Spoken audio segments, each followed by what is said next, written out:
All right, welcome to the Wednesday, May 20th, Ridgecrest City Council meeting. Can I get a roll call?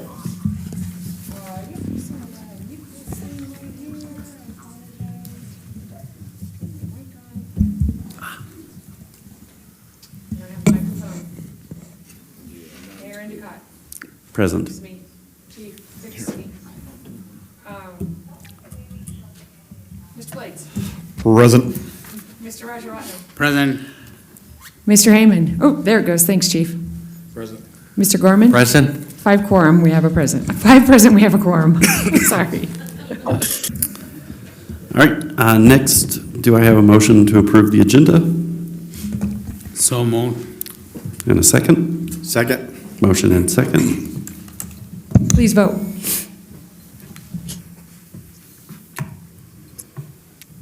Five ayes, motion carries. All right. Next, if I can ask you all to stand for the Pledge of Allegiance, and please stand, remain standing if you're willing and able for the invocation. Ready, begin. I pledge allegiance to the flag of the United States of America and to the republic for which it stands, one nation, under God, indivisible, with liberty and justice for all. Please join me in prayer if you would. Lord, thank you for giving us this time to gather together. Lord, thank you for Ridgecrest, where we live and cherish. Lord, as we observed National Day of Prayer earlier this month, Lord, at this time I pray for all our nation's leaders that you would grant them wisdom and discernment to lead our nation in these challenging times. We also pray for the courageous men and women who are risking their lives to protect our country and serve elsewhere in other countries, Lord. All those in the armed forces of the United States serving at home and abroad. Our brave law enforcement officers, firefighters, first responders who protect our community and save lives in our community, Lord. Bless them. Lord, bless their families for what they do. Lord, we thank you for the responsibility which you have given to us to serve this community. Lord, as we discuss matters that are important to this community, Lord, I ask you to give us the determination to overcome adversity, rise above our differences, so that we do good for this community. Lord, bless each one of us here today. In Jesus' precious name I pray. Amen. Amen. All right, next we have council presentations.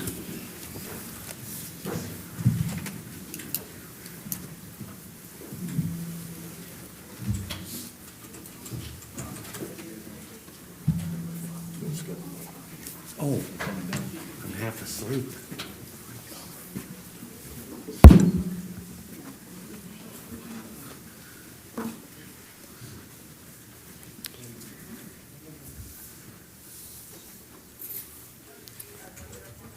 All right, so we are honoring Emergency Medical Services Week. We're going to honor Ridgecrest Regional Hospital staff, Ridgecrest Police Department, Liberty Ambulance, and Kern County Fire Department.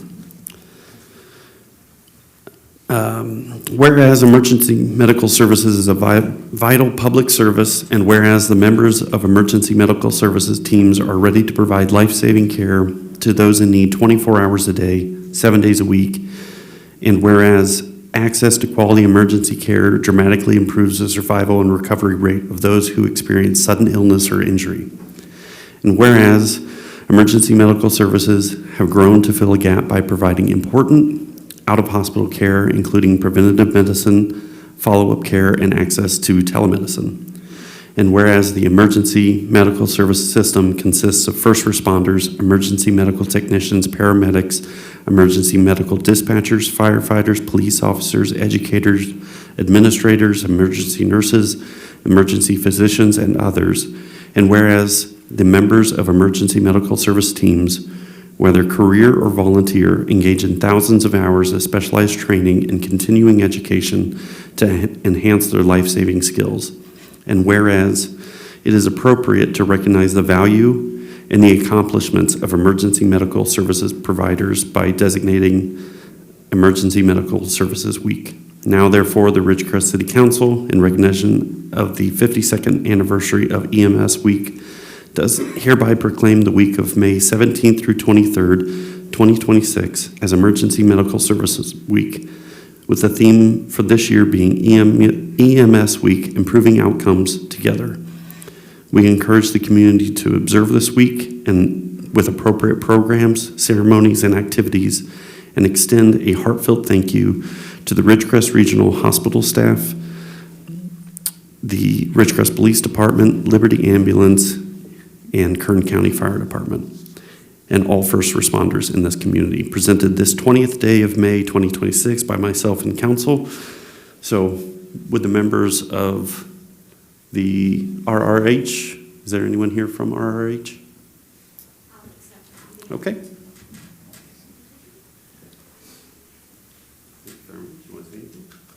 Sure. There we go. Okay.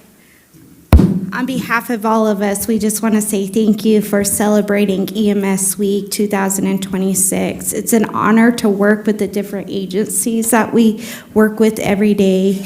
We just thank you for celebrating with us.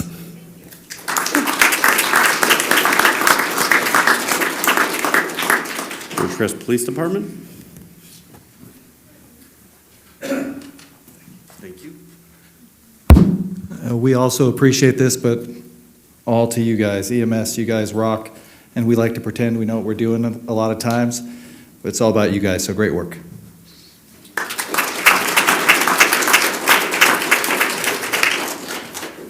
All right. Liberty Ambulance. All. Yeah. Thank you very much. Thank you. Thank you again.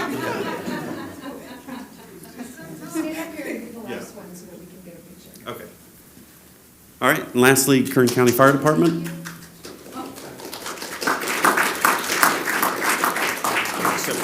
There we go. Always wanted to be a firefighter, sir. We reached out to them, and they're actually pretty short right now with the fires that are starting, as we're all seeing it, and they're moving engines around and everything, so they're out there being the heroes they are. But if they were here, they would have impressive mustaches and be thankful for being recognized. Thanks, guys. Yes.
All right, next we will go into the Kern Cog Regional Transportation Plan update.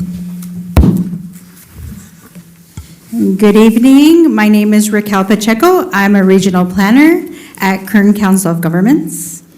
The Kern Council of Governments is also referred to as Kern Cog. The Kern Cog Board of Directors includes one elected representative and alternate from each of the 11 incorporated cities and 2 of the Kern County supervisors. Presently, we do include Ridgecrest Councilmember Gorman, and we have included in the past Councilmember Blades.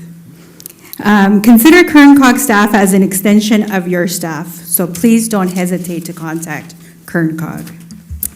The Kern COG board, with technical input from Kern COG staff, decide how to spend gas tax and other revenue in the Kern region for transportation projects. The first step in identifying transportation projects is to include them in the 20-plus year long-term regional transportation plan, also referred to as the RTP.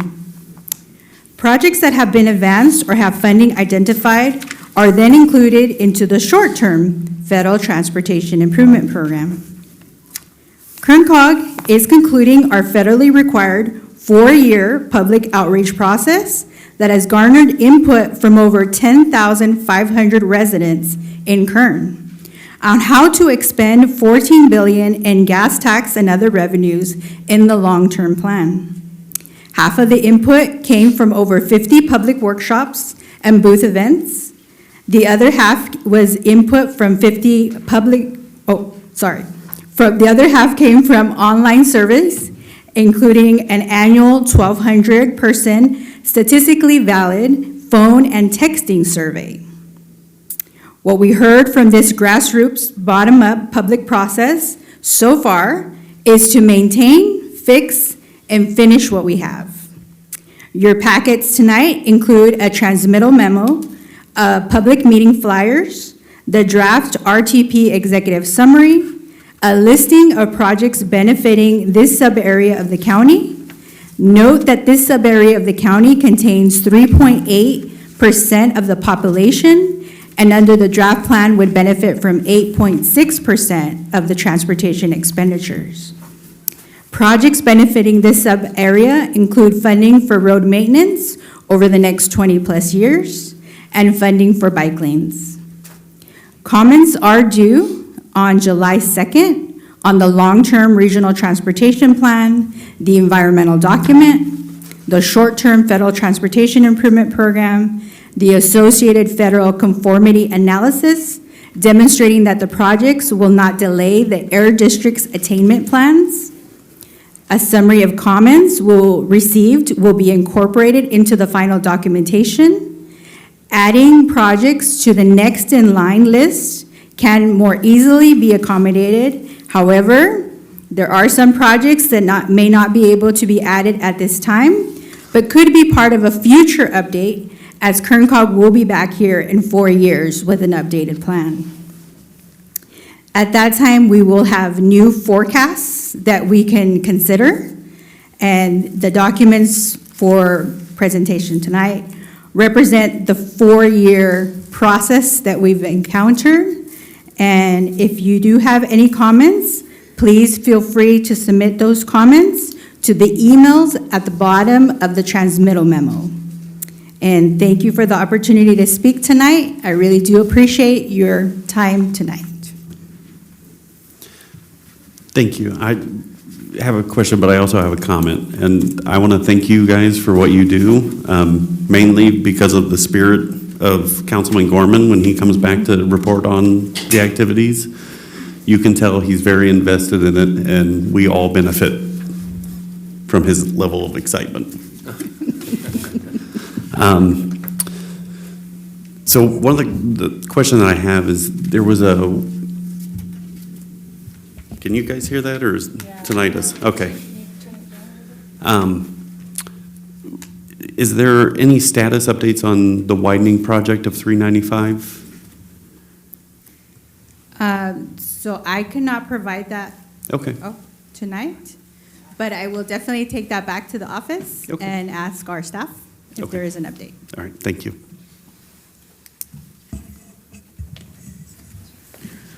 Thank you for your presentation. I do have one quick question. These projects are funded by federal gas tax revenue. So with the increase in EV cars, so the gas tax revenue might be coming down. So what are the plans, or how are you going to offset that reduction in the gas tax revenue? So tonight, what I could let you know is that a lot of our projects these days don't only have one funding source, they have multiple funding sources. Oh. And in our plan, we do talk about some of the other funding sources. We do coordinate with our state and federal agencies to find out what we can do to then, incorporate those funding into our plan. Because we know that that is the case now. It's no longer just one fund source is enough. You need to seek other funding sources. Thank you. I guess to piggyback off that, if there is a halt of the federal gas tax, as the administration has talked about, how will that impact you guys in your plan? So we're always seeking other sources of funding. So I don't think it's going to alter our plan so much as to the fact that we just have to point to another fund source. And like I said, there's ongoing coordination with the state and federal agencies. I know the California Transportation Commission, they've been undergoing pilot projects of how we can seek other funding sources, and those were posed to them by the legislature. So the state legislature is looking into what other funding sources we can deliver these projects with. Awesome, thank you. My friend, could you share with us, please, the scheduled dates associated with this particular update? When must the updates get to your office, please? Thank you, if I may. So yes, so we are undergoing our public review period currently. And once that closes, then we look at all the comments received, we address them appropriately, and we, on our schedule, have planned to go back to our board, Kern Cog Board, to ask for approval in August, so that'll be our August meeting. And then we have a scheduled date then to turn all those documents into our state reviewers, so that way they get a chance to review the document, provide comments, and also do their public review process. And then finally, the federal agencies get a chance to review these documents. So we're looking at December of this year for approval.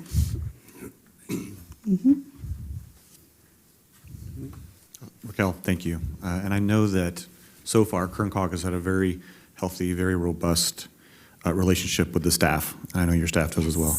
So thank you for all that work that I know is going on behind the scenes. And I appreciate you coming here tonight. Thank you so much. Anything? Thank you very much. Great. Well, thank you again. I appreciate it. Thank you. All right, next we will move on to public comment of items not on the agenda. Persons wishing to address the council on matters that are within the council's jurisdiction and do not already appear on the agenda may do so at this time. Council will not respond to any public comment, but may provide direction to staff to collect information. Pursuant to the Brown Act, the City Council may not act on an item that does not appear on this agenda. Speakers are limited to 5 minutes. The public comment section of the agenda is limited to a total of 1 hour. Each speaker is asked to provide his or her name. Thank you. Good evening. My name is Mike Lasitra, and I wanted to speak again about the 24 AI-powered flock surveillance cameras that this council has surrendered our freedoms to. In a turn of events that everybody saw coming, the FBI is now looking to procure real-time access to every license plate reading camera in the country. They are only interested in paying for the data if the vendor can provide greater than 75% coverage, which perfectly explains Flock's rigorous and rapid expansion efforts nationwide. Flock has been growing at breakneck speeds, installing over 100,000 roadside cameras to track every person's movements in the country, all funded by venture capitalists seeking total coverage of the country's roads. Flock's go-to lie is saying that local jurisdictions own their data and they never sell it.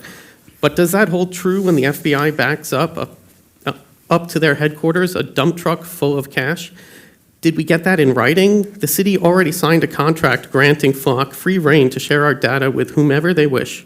Section 5.3 gives Flock permission to disclose footage to government officials, even though it is against the California law that all license plate reader data must remain in the state. Flock has already been found to have broken this law many times with no consequences. The groundwork is already done. Why would they hold back now? Pretty soon, and probably without any notification, Flock will begin selling our personal whereabouts to the federal government so that they may more efficiently target people of this community for harassment or disappearance. The FBI is run by a revenge-obsessed drunk, and it requires no imagination at all to see the danger this system is putting us in. Councilman Gorman saw this coming years ago when he sent an email with the subject, "Who owns Flock Safety?" He did some research and found that one of Flock's backers is also involved in data mining in China. He stated that this was a troubling narrative, undoubtedly because of the fully implemented surveillance state that exists in China. When I followed up with Mr. Gorman to see if he received a reassuring answer, he couldn't recall ever asking the question that I have provided to you all. It has been more than 2 years since the councilman asked his question, and the news coming out daily on this subject has answered it definitively. Flock exists to construct a total surveillance state just like China. They pushed it to grow as fast as possible so that when the day came and someone wanted to purchase access to the whole thing, they would be ready to serve. They now stand to capitalize on their investment by providing wholesale intelligence on every person in this country to the most corrupt administration that this country has ever seen by far. Last council meeting, we heard a full public comment section about both the data center in Inyokern and the problems with Flock. Afterwards, the mayor told us that there were only 2 times when he saw this room so full: the Flock Town Hall in February and during the public comments that night. It was a very strong showing against the data center, and I completely agree with everything said. A data center is wrong for this area and must be vigorously opposed. However, this council was quick to point out that they hold very little power in the approval process for such data center. The data center issue was added to a future agenda to be discussed further, even though nothing can ultimately come of it. On the other hand, this council does in fact have all the power to decide on continuing the city's Flock deployment. Yet despite cries from the crowd, it still did not make it to the agenda. My colleagues and I have been bringing very serious issues with Flock and their products to your attention for over 6 months. Last meeting, we detailed probably the most serious problems to date: the company's products being used to commit over a dozen cases of stalking and harassment on the public, and their creepy use of live video streams on children's gymnastic centers to sell more products. Stalking is just the warm-up act. Now we see the end game. Flock is an enabling technology for government tyranny, and the city endorses it. I once again request that an action item be put on a future agenda to discontinue the use of Flock surveillance system in our city. I see many "Don't Tread on Me" flags and "We the People" tattoos around this city. It was my understanding that these people were interested in the freedoms and liberties that America provided. I think we would all like to hear from the council why you have not taken any action on this topic. A topic, again, that this council has total authority over and could change with a majority vote. It is becoming increasingly urgent to stop Flock now and end their ability to victimize the people of Ridgecrest. Thank you. Thank you.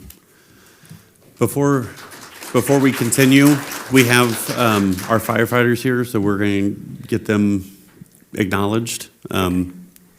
So if you guys want to come on down, we can get a photo.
All right. Thank you for allowing us to disrupt public comment, but we wanted to make sure that they could get back to doing their job. So thank you guys for that. Okay. Hello, Council. Jamie Jones. If anyone on this council still believes that our local data stays safely within our borders, you are ignoring the news that broke just days ago. As Mike already mentioned, the FBI has officially put a procurement request seeking US-wide near real-time access to commercial license plate databases. They're looking to buy their way into the exact networks that we're funding. When you vote to keep these contracts, you aren't just buying a local public safety tool. You are using Ridgecrest tax dollars to crowdsource the hardware for a centralized federal dragnet. If the federal government wants to build a nationwide tracking system to watch our citizens buy groceries at Stater Brothers or drop their kids off at practice, they shouldn't be using our local budget to pay for it. What makes your silence so frustrating on this matter for the last couple months for me is that we know this council understands the value of public debate and caution when it wants to. Look at how you handled the recent data center project proposal. When that project came to the table, thank you, Skip, for bringing it. This council rightly opened the floor for us to do something about it. You gave room for debate. You listened to community concerns about infrastructure and local impact, and you are assumedly doing your due diligence. So why do we get a careful, measured debate for a commercial data center project, but when it comes to a corporate surveillance net that logs the daily movements of every driver on China Lake Boulevard, we get a closed book? Why will not a single one of you sponsor a council agenda item for this? Why does a commercial building get more public oversight than the privacy rights of the people who elected you? We were told we needed to make this issue matter to Ridgecrest. Well, I think we did. Mike organized a town hall back in February where over 100 residents told you directly that they don't want this. Mike, Daniel, myself, and a room full of neighbors have brought you hard evidence that this company is unethical and violating our Fourth Amendment rights. Users of the Flock system have violated the privacy of every single constituency and demographic you can think of, including your own children. And yet, you still refuse to address it. Your silence says everything. This issue unites everyone in this town, from libertarians to progressives, Democrats to Republicans, whether people are worried about federal overreach, corporate data mining, or the misuse of local tax dollars. The consensus in Ridgecrest is clear. We value our independence and our privacy. You gave room for debate on the data center because you knew the town was watching. But all these people also saw you completely ignore them when it came to Flock in literally the same meeting. We are watching again tonight. It's time to afford your constituents the same respect on mass surveillance. Bring this contract to a formal public debate and let us hear your voices on it. I want to hear all 5 of you. I need to hear your voices on it. I've heard from the chief. He's given his stance on it. I don't agree with him, but he gave his stance. I have not heard from any of you. None of us have. We should know what you think on this matter. I want to hear you explain why. And despite all the evidence of misuse, you still support eliminating the privacy of the people who put you in those seats. Thank you. Thank you, Jamie.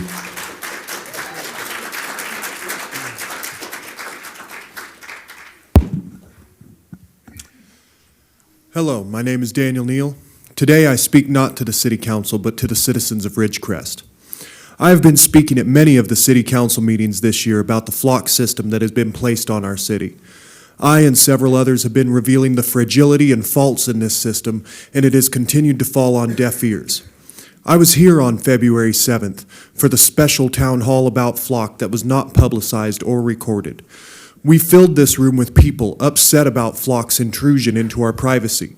And 2 weeks ago in this very room, we asked for it to be officially placed on the agenda for an upcoming council meeting and were ignored outright, despite many in the gallery not only bringing it up, but also voicing displeasure at the fact that the issue of the AI data center in Inyokern made it onto the agenda with no issues the first day it was brought up.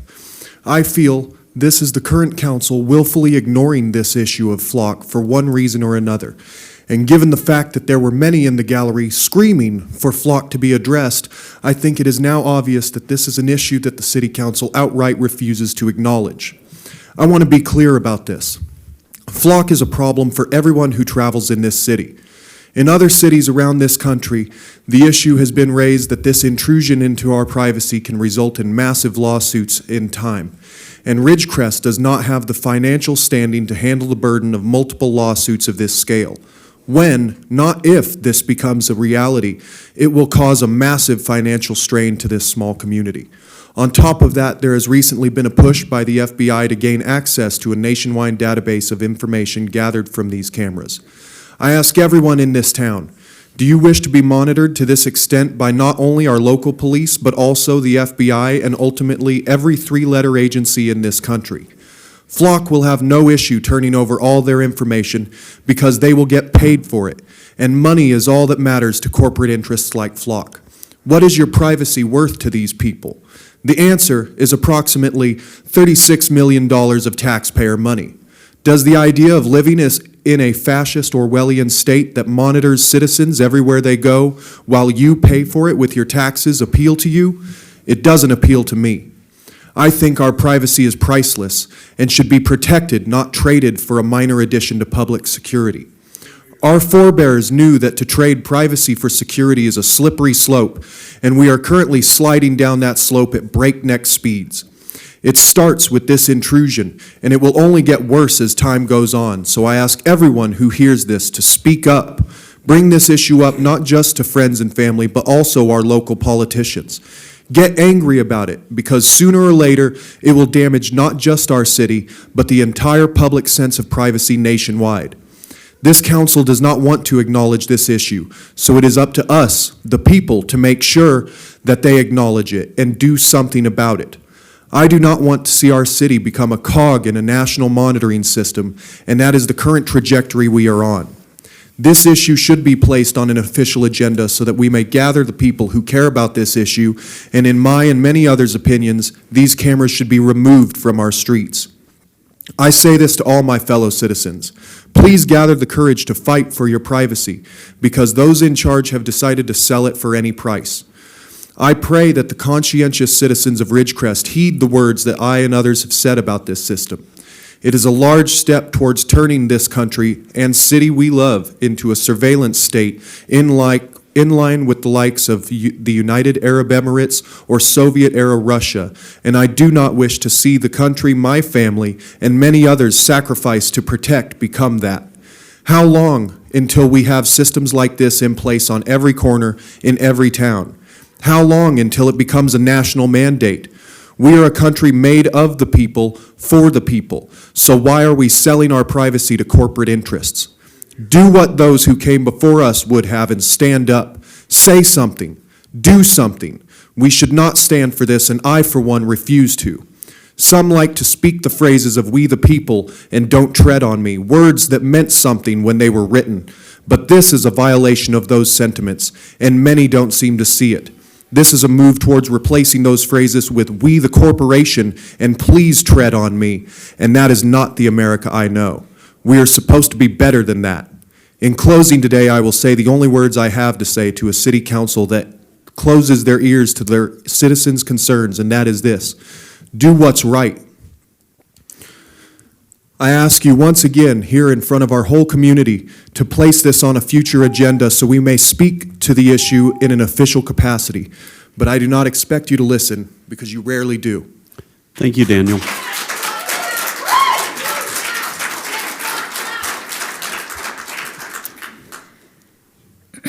Good evening. My name is Brenda from Ridgecrest 5051. I'm speaking here today because I heard that City Council doesn't seem to think the comments made by the DFLOC committee are relevant to Ridgecrest. They have been outlining how untrustworthy the company is, which is evidence for why we should not be doing business with them. Recently, Mike spoke about how the system has been used by predators and perverts. In short, the system has been abused by police officers several times to stalk women. And the Flock sales team gives demos to their potential customers using security cameras in gymnasiums that are not Flock cameras, but are from security camera manufacturers that partner with Flock. At first, I thought two thoughts came to mind regarding the council's failure to make the connection that this is bad. Number one, they're being silenced and are too scared to stand up to the chief of police. And number two, city staff is advising them that because a crime using Flock hasn't happened in Ridgecrest yet, they have to stick their heads in the sands. Those may or may not be true. I've been given new information about the city's actions for why you don't care.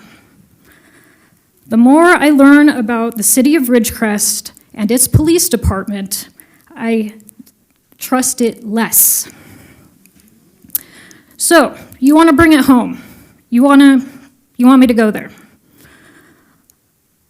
So, why isn't the city concerned about the fact that Flock and police departments are using the system for sexual harassment? It turns out it's because the city of Ridgecrest protects sexual predators.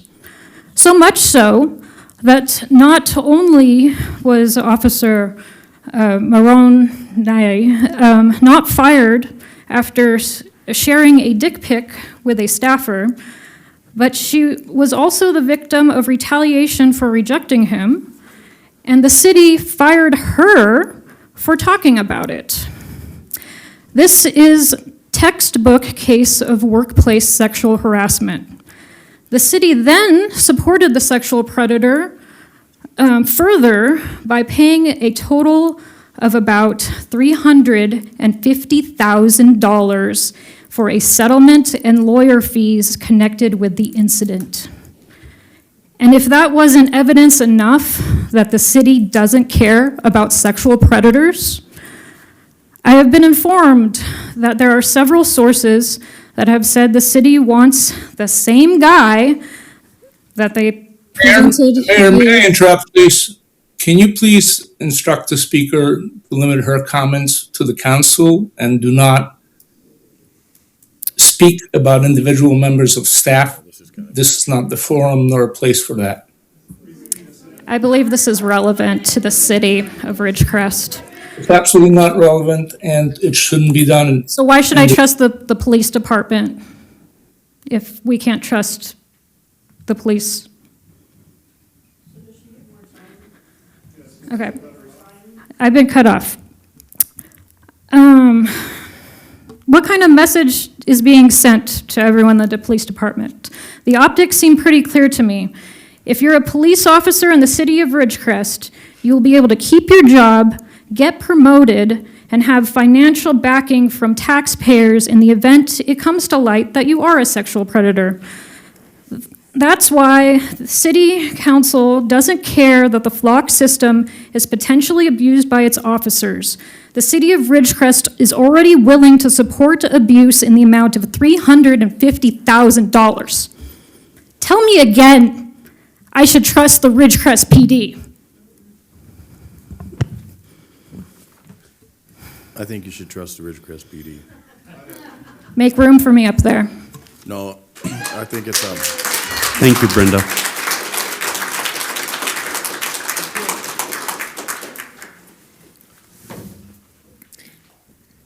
Hi, my name is Kayla Monk. I shouldn't be nervous. I stand in front of a room full of teenagers every day and have no problem with that, but for some reason I'm a little nervous. I'm just a mom. I'm a teacher. I'm a mom, and I have, up until this point, just been knee-deep in toddlerhood and haven't been able to peek my head above water. But as I have, and as I read more and more about data centers, I just wanted to make my voice heard as a mother who is raising children here in Ridgecrest, some of my thoughts and feelings. I am a proud Ridgecrest citizen for 4 or 5 years, but I am also a proud born and raised Las Vegas native. And so I am no stranger to change and to progress in Vegas. We demo buildings before they can get cobwebs, right? I'm for progress, but and people say that AI is the future, and it probably is, but our job, your job, is to make sure that if and when it comes here, it comes in a way that is going to support us. And in my research, I looked up, well, if they're going to come, I don't want these diesel, fumes in the air. I don't want pollution.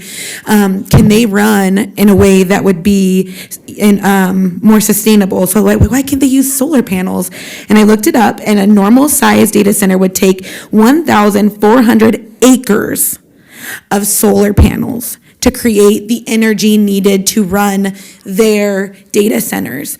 And not only that, but they use 40 million gallons of water a year, when an average household here would use 120,000 gallons of water. Where is the water coming from?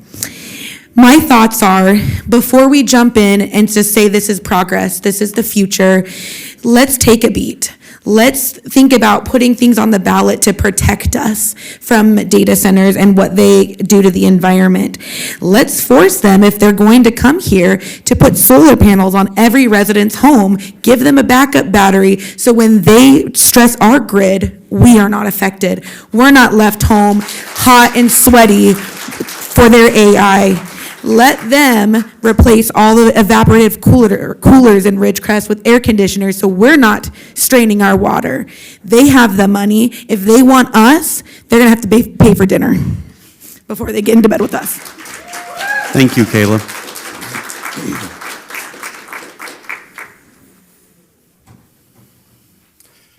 Hello, my name is Lauren Smith. I've been a resident in Ridgecrest for about 40 years. And I'm going to speak about the data center. 121 years ago, Fred Eaton and William Mulholland began secretly buying up land and water rights in the Owens Valley without disclosing their intent. Had the ranchers of that valley known in 1905 what they learned in 1908 when the aqueduct began construction, Eaton and Mulholland would have left the valley with pockets full of money they couldn't spend and probably butts filled with buckshot. About 25 to 30 years ago, a local pistachio farm was joined by many others intent to capitalize on the growing snack craze, and large areas of the desert around Nino Kern were being torn up for the planting of thousands of trees. The subsequent dust storms became a huge health issue for many, and now the farms account for the largest industrial water consumption in the valley, maybe aside from the base. Had we known then what we know now, I wonder if the outcome and how fast these farms grew would have been managed differently. In 2007, a solar field began construction in Cant Hill. The first proposition for the construction tried deflecting concerns for its development by stating they were only going to build in the vast leached out properties to the east of Highway 14. So no one needed to worry about the damage to the topsoil and animal life. This wasn't true though, as the first solar field constructed was on the west side of the highway and topsoil was destroyed in the process. There are now upwards of 5,000 acres of solar fields surrounding Cant Hill. One might argue there wasn't much to lose in Cant Hill, but many others might argue that the blight of the solar fields to benefit people of another county isn't a fair trade-off. We're now faced with a new industrial proposal, one that comes with shiny promises and only best-case scenarios. I'm not technology averse, and from time to time I use AI at work. I also understand, though, that the hand that wields technology heals with one hand and can destroy with the other. And therefore, we shouldn't run into its arms blindly. We also live in an age where ethics are seen as the enemy of progress. Our valley is incredibly unique. We're isolated enough that we aren't a threat of the geographical merging with other nearby communities, such as what happens in Antelope Valley and in Victorville. We have a higher than the national average per capita of residents with college degrees.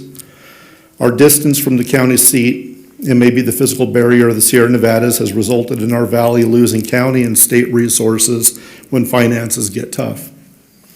We're a rugged and independent people who learn how to do for ourselves when our resources are neglected or depleted by those who say that they have our best interest in mind.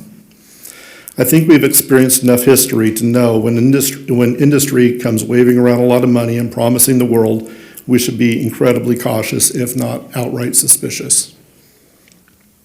Some ending thoughts. One, the county will sell East Kern out if it brings in taxes and they don't have to cope with the blight and the pollution. In fact, they probably don't see it as blight because they don't know the beauty of a desert landscape the way we do. Number two, the swinging pendulum of industrialization doesn't stop at center. It keeps swinging until it consumes everything it can. And if it comes to a head, those that are made wealthy from it will absolutely side with profit over people every time. Number three, what hurts our neighbors in Inyokern hurts us in Ridgecrest. My hope is that the city will create a resolution that details the environmental and water scarcity impact as it's going to affect every single person in this room and in this valley. That's all I have to say about that, but I wasn't here intending to speak about the flock system, but since I heard it brought up and I am here, I am going to just say my humble piece. We're not that town. I just don't see that there's any benefit from it that has improved the quality of our lives to the degree that it's worth giving up our liberty and being tracked wherever we're going. The idea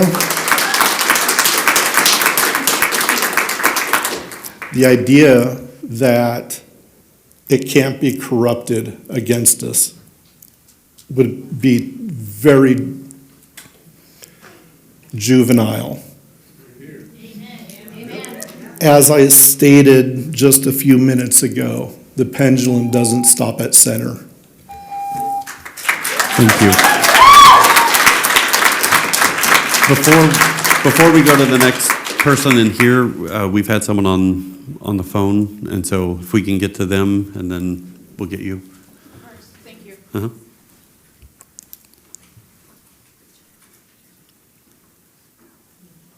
Caller, go ahead. Hi, this is Kelly Cutts, and I just had some open comments related to the data center. I know that it's on your agenda for tonight, but I thought this might be helpful when planning your agenda for your June meeting.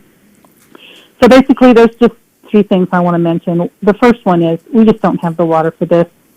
We need to do a full water impact and assessment after the adjudication is done, and that would include an appropriate groundwater sustainability plan. Mr. Barker's specifications as to which cooling system he would use is not clear in his CEC application, so that would need to be specified. The second point I'd like to make is there should be a full project assessed and reviewed, not piecemealed as required by the CEQA.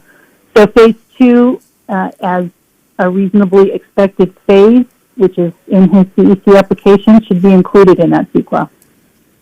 And then the third point I wanted to make is the developer really does need to provide a total cumulative impact analysis on each of the negative impacts that this project could have, not scattered through documents.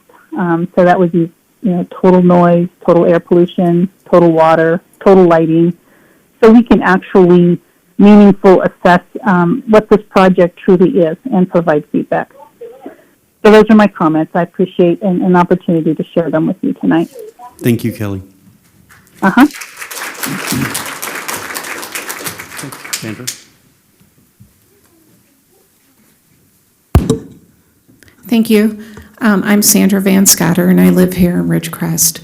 My first part of the comment is about the Brown Act and how Ridgecrest, with our city council rules about public comment, made very clear that we have a time limit, we have a total time limit, and we can't talk about anything that's already on the agenda.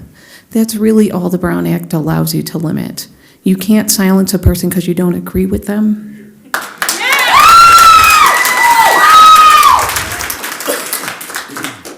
And so Brenda was within her rights of free speech to talk about what she talked about.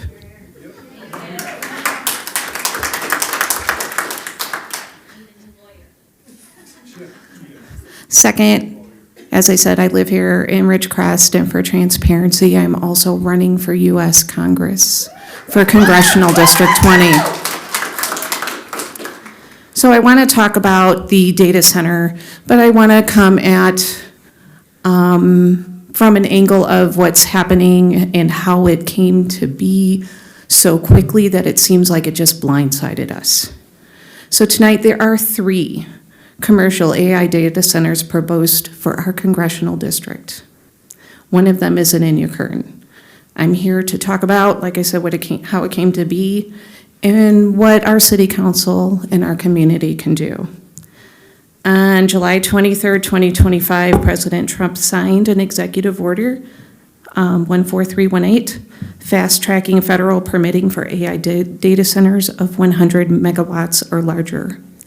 Since then, Congress has advanced 5 bills that narrow the Clean Water Act and NEPA protections, and 3 resolutions that opened 29 million acres of federal land for development.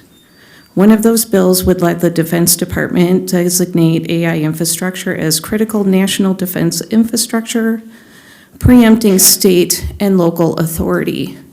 And just as a side, in October of 2025, Governor Newsom vetoed a bill that would have required these data centers to tell us how much water they plan to use when they applied for their permitting, and renew that every year to confirm that they only use the water that they planned. That bill was vetoed. So they pretty much have free reign on the state level of access to water without accountability. So the Inyakern project proposed by RNL, capital of Trona, which is ironically a local place. They're affected just as much by this water shortage as we are, would be a 238,000 square foot building on 50 acres south of Highway 395 and 158. It would draw 99 megawatts of power and 50 acre feet of water per year from the Indian Wells Valley groundwater basin. That's approximate, of course. A basin already in critical overdraft, where some users pay quite a bit of money per acre foot pumped. The site sits next to a proposed tribal casino on federal trust land, sits within vision of the Inyakern Elementary School, where 77% of students qualify for free or reduced price lunch. The other 2 projects are on federal land at Edward Air Force Base, where incidentally there's a total of 7 AI projects somewhere on the pipeline in the works, just at Edwards.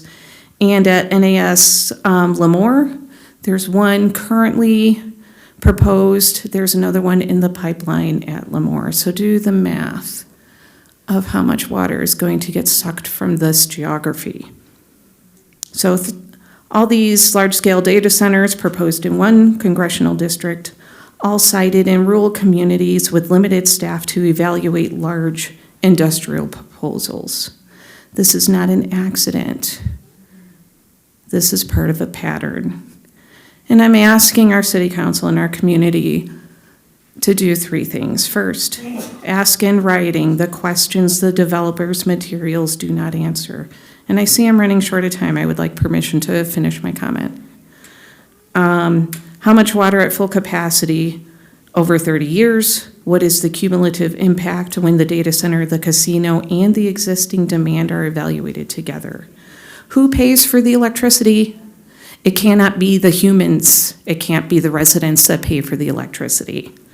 Second, coordinate with the groundwater authority. It sounds like that might be in the works. With the tribe for the casino and the school district and the town of Inyakern. Even when federal preemption applies, the state level tools, the grid interconnection review, SGMA groundwater management, air district permitting, they all belong to the people. Third, put on record that this community has not been consulted in a way that our voices deserve.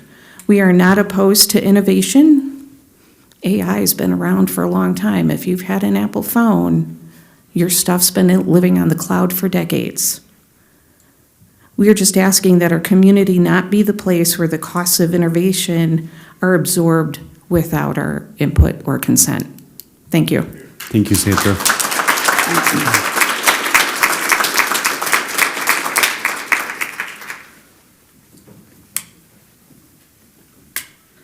Hi, my name is Brielle Hand, first time here. Sorry, I'll try and keep this brief because I tend to pass out if I stand for too long. I am vehemently opposed to the data center. I have no problem with AI. I have no problem with data centers. We live in a desert, right? We live in a desert. We need our water. You know what's not going to be beneficial to our community? When the wells in Inyokern go dry. What are they going to do? Not everyone can afford to dig deeper. Are you going to dig deeper for them? You know, you guys aren't going to cover our electric bills when they double. They can talk all they want about putting up more sustainable measures, right? Using wastewater. Talking doesn't mean anything unless there's actually a plan for something like that. I'm not interested in doubling my utilities to make one family richer. And I wasn't planning on addressing the other issue, but I have watched you guys on YouTube before, right? And it's interesting because we get to see who's talking, but we don't see you. Not really. And so one of the first things I noticed is, you know, people talking on the phone while people are up here speaking. People like going and whispering to each other. You know, I've never seen people be contemptuous and bored at the same time.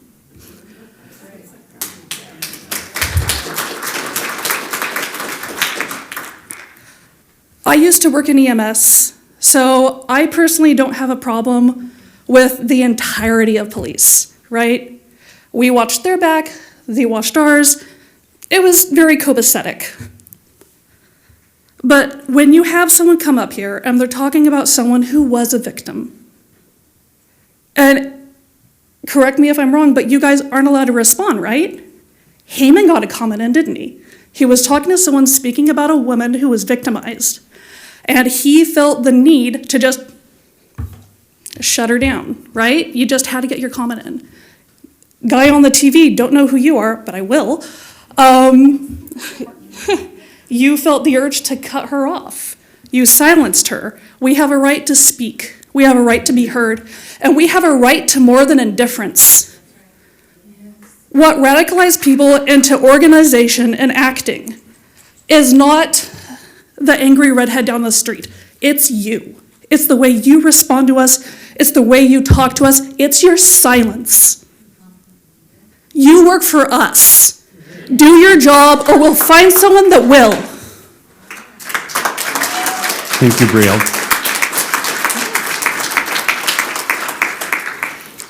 I always follow the best people. I feel like I'm lucky like that. So I'm Jennifer Slayton. I've lived here in Ridgecrest for 21 years almost.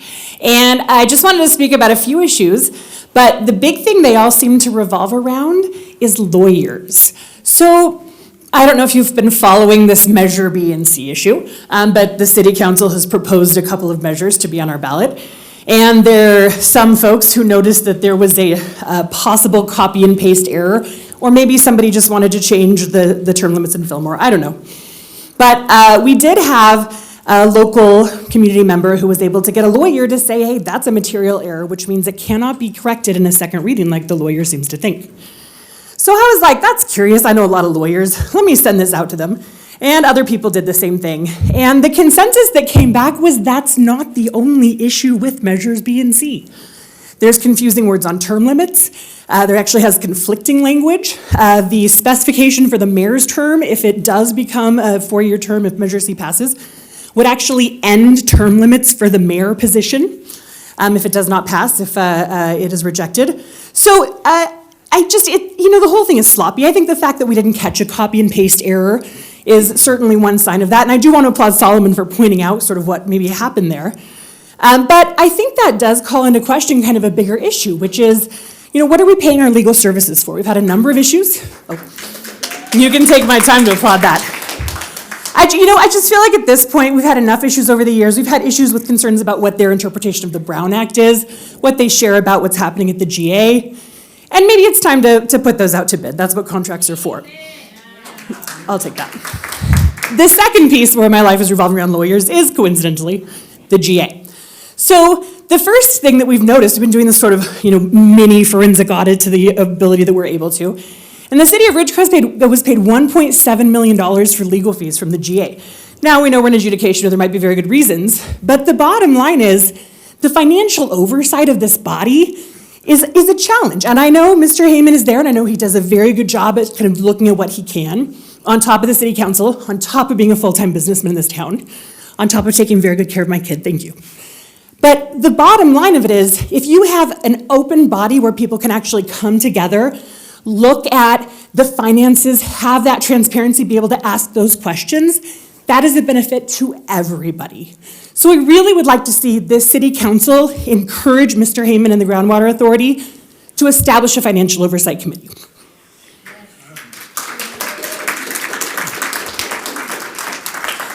Now, along with that, as you might be aware, there's a few lawyers involved in this little thing called a comprehensive adjudication. And it's really sort of put us all on pause in terms of what's happening with our groundwater. Nobody knows. Maybe the total sustainable yield is 7650, maybe it's 14,500, maybe it's 10,000, it's all up in the air. And in the middle of this mess comes in a data center saying they want to use water. Now, the data center's claimed 50 acre-feet per year. We put this into every AI bot that used water somewhere else. And they all said that with the temperatures we have, that's not realistic. So obviously, we would like our council, when they consider the comments they're going to submit to the California Energy Commission, to ask for a water usage estimate based on our climate, number one. But number two is, where in the heck are they going to get the water if we don't even know if we have water? We went to the Inyo Kern Community Service District. That was an exciting meeting. And we asked the lawyer, and by the way, if you think our lawyer is bad, go there. Nobody's allowed to talk, even when you ask them direct questions. So we asked the lawyer, so what happens if you don't get enough in adjudication to serve them and the people who are here? And he said, well, then we'll issue a denial of service. So he said, how can you issue a will serve knowing that you don't even know if you can serve them and you're gonna have to do a denial of service because you're not gonna get that much water? And he was like, huh. So I just feel like, that's the legal term, by the way, Mr. Martin. So I just feel like the big thing for our council is that beyond all the impacts that we obviously need to share, the other thing we need to ensure the CEC and the county knows is we are in a comprehensive adjudication, and it is premature to make any decision or even assessment until that's done. I'm gonna use my last 30 seconds for Flock, which does not have to do with attorneys, but does have to do with me not liking to drive around town. The reality is, I know you all know things, I know the community knows things. Until we can actually get together and have a conversation, we really don't know who knows what, and we really can't come to an agreement. That's why cities have ad hoc committees. It really wouldn't hurt anything to establish an ad hoc committee. Look at this in depth. See if we can come together. So I would love to see that, in addition to nullification of B and C, be things that you propose for an agenda. Thank you. Thank you, Jennifer.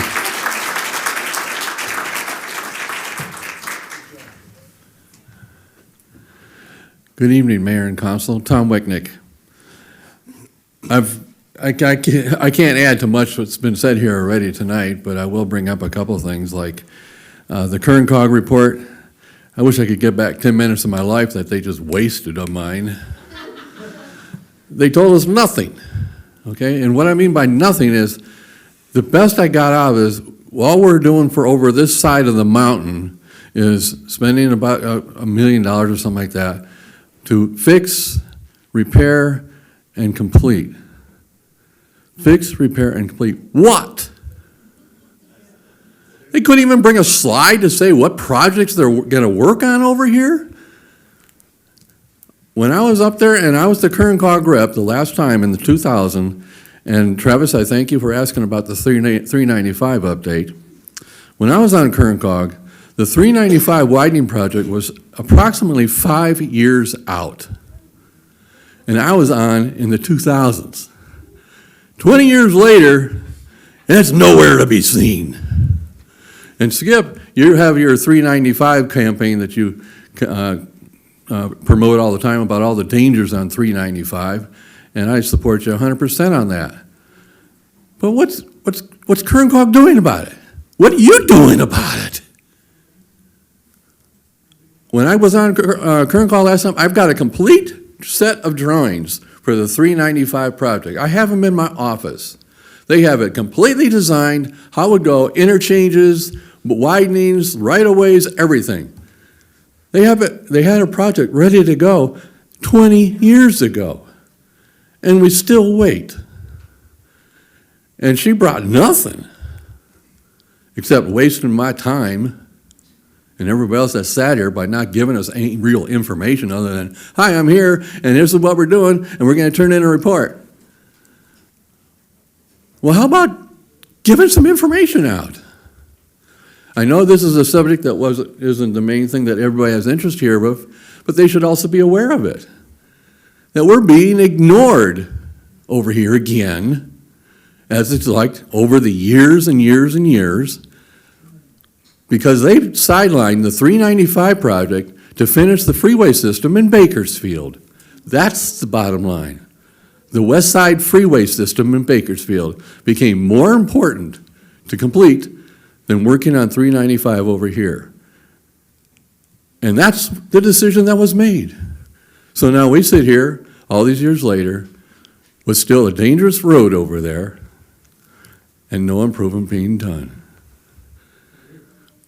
At the same time, I've been up here many a times begging you, council, to have a dialogue with the people when we come up here. The people here tonight, they're also begging for that dialogue.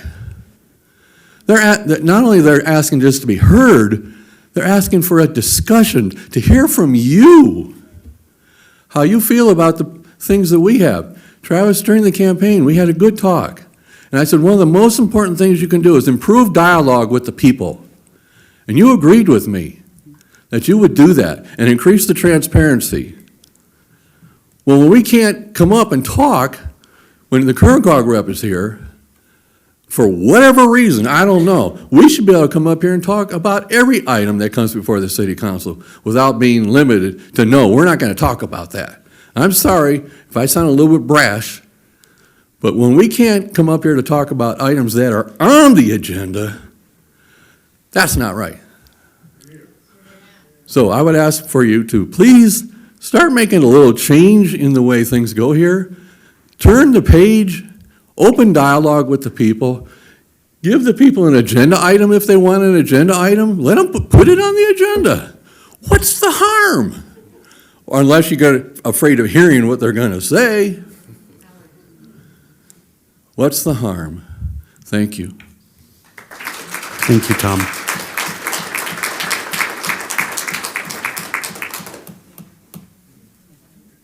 Oh, Mike, we're going to get the person on the phone and then we'll get right to you. Okay, I'll step back so I don't. Okay.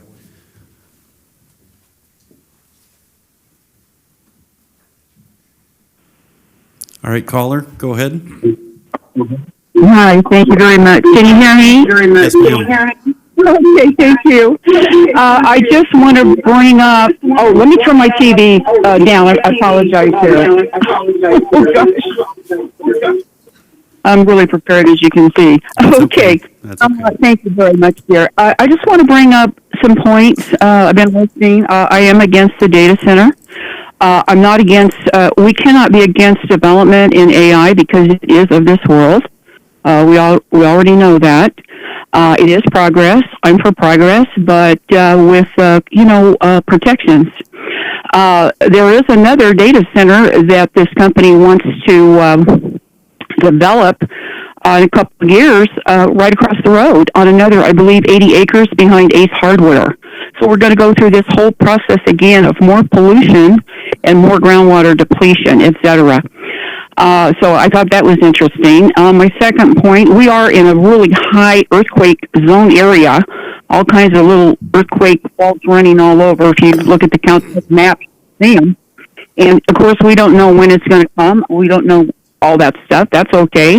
But that's something I think should be considered. Also, the possibility of this facility, the fire possibility. If there was a fire there, does Kern County have enough resources to put it out so it wouldn't start a range fire with the winds blowing? It'd wipe out our whole valley, because the winds would be blowing west. They're very strong, as we know. That's my other point. The other point I want to make is we have this adjudication going on with our water with Judge Claster down in Orange County.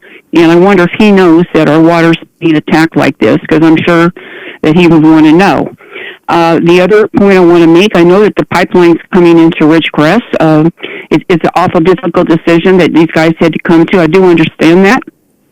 But I also understand that this draft that we have, we're in the overdraft, and our responsibility is to protect what is under that ground, in all cases. So my thought was, well, what if the pipeline was sabotaged and broken up? Oh, geez, Ridgecrest has no water. Well, you do if you're smart and you protected the underground water that you're supposed to do, because the California Resources Board mandated the law for you guys, the GSA. That was your duty, is to protect one of the worst critical draft areas in the state, and that's a big deal. And to ignore that is really a crime. I would say if the GSA doesn't step up, and this is not against anybody, but if they don't step up and take responsibility and represent the constituents in this valley, they're not doing their job. And that could open up like a lawsuit. The water board said, you have to do this, guys, and you got to step up and do it. Now, I'm just making some points, and I look at this, I'm trying to be objective as I can. We've got 5 entities. What is the GSA board? Some people don't know. Well, San Bernardino County, Inyo County, Kern County, City of Ridgecrest, and the Indian Wells Valley Water District. So those are 5 entities, and I think at this point in time we should start seeing some kind of support from these entities as to, what are you thinking about this? Now, what's concerning me, the latest GSA meeting, Mr. Peters said he hadn't heard anything about the $6 million tax revenues coming in from property. And that's probably a true figure. And I found it amazing because if you check the Fresno Bee newspaper, I can give you the date if you want it. It's not relevant today. Or you check the Tehachapi newspaper or the Bakersfield one, and also ABC News in Bakersfield. They are quoting $6,200,000. So somebody knows about something. It's just common. So anyway, the other thing I wanted to say was, let's go back in history a little bit. When Los Angeles Department of Water and Power, very powerful, here we go again, corporate mafia. I maybe shouldn't use that word. I kind of make a joke about it. But, when they stuck up here and lied about land acquisition and put all the water in Owens Valley out, and then for years they knew that they were polluting Ridgecrest, and they didn't care. And you had bad air out here, and finally the judge mandated it. Hey, LA, slapped their hands. You got to put water down that Owens Lake to protect the people in these valleys. So I kind of see the 2 big issues really is our environment, and our quality of life in this valley will never be the same. It will destroy this area. But anyway, these are points, and I want our leaders to listen to the people, because we matter. And there is a tendency in America now, and I'm not saying this council's doing it or anybody, but they don't listen to us anymore. Thank you very much. I think that's what I'm trying to say. I'm done. All right. Thank you. ma'am. I appreciate it. Thank you. Thank you. Mike? Well, there's one provision of the Brown Act that citizens can use, and I'm going to use that, and I'm going to refuse to identify myself because I don't have to, just for that reason, and that's all. It says I don't have to, I ain't going to. You know who I am anyway. Well, it's really gratifying to see all these people here, to hear from a whole age spectrum of younger folks and elderly old white-haired guys like me, and also to follow somebody like Jennifer Slayton, who a few years ago on a certain issue that was a hot topic, we would not have been advocating for the same thing. But I think it points out something about the flock cameras, and that it crosses the political lines. There's still, as I can observe, a desire for privacy in our people. And they don't have it driving through Ridgecrest. By the way, you're all celebrities now. You're all photographed multiple times a day, stored for safekeeping in case the FBI wants to crawl through that data, or even our local police want to for some reason. You think you're a criminal. If you like that, just sit there and don't say anything. It'll continue on. And I'm going to be brief tonight, I think. Measures B and C need to go down soundly by over 70%, like the first term limits law was passed into being by, I think it's quoted, 74, 75%. We don't need to pass this flawed legislation. It's really, I don't really know the word, to apply to an ordinance that is stated to be enacted in a different city than this. And this lawyer, Mr. Lawyer, who wants to shut people down, hope you don't think I'm making a comment that you can shut me down on here, should have been a way better job, and they need to get a different lawyer if you can't do that. That is high school. That mistake was high school simplicity and attention to a little bit of detail that should have never happened. So, I'm very gratified tonight. I've been up here many times, and there were 2 or 3 people in the audience. We got a lot more than that tonight, and I hope that we continue having a lot more than that. And I see a couple of faces and I've heard a couple of voices that it wouldn't be a bad idea to have them running for city council, which the filing period comes up in August. Sometime the city clerk will announce that. And let's boot some incumbents out. Let's put some new blood up here. Thank you, Mike. So we have a caller.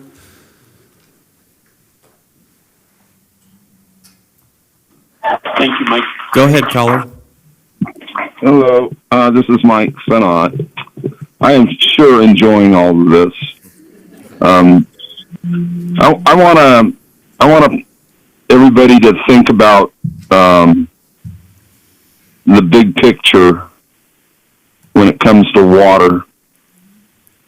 And I think if I were to ask Councilman Heyman to back me on pretty much everything I've harped on for the last 6, 7 years, 10 years.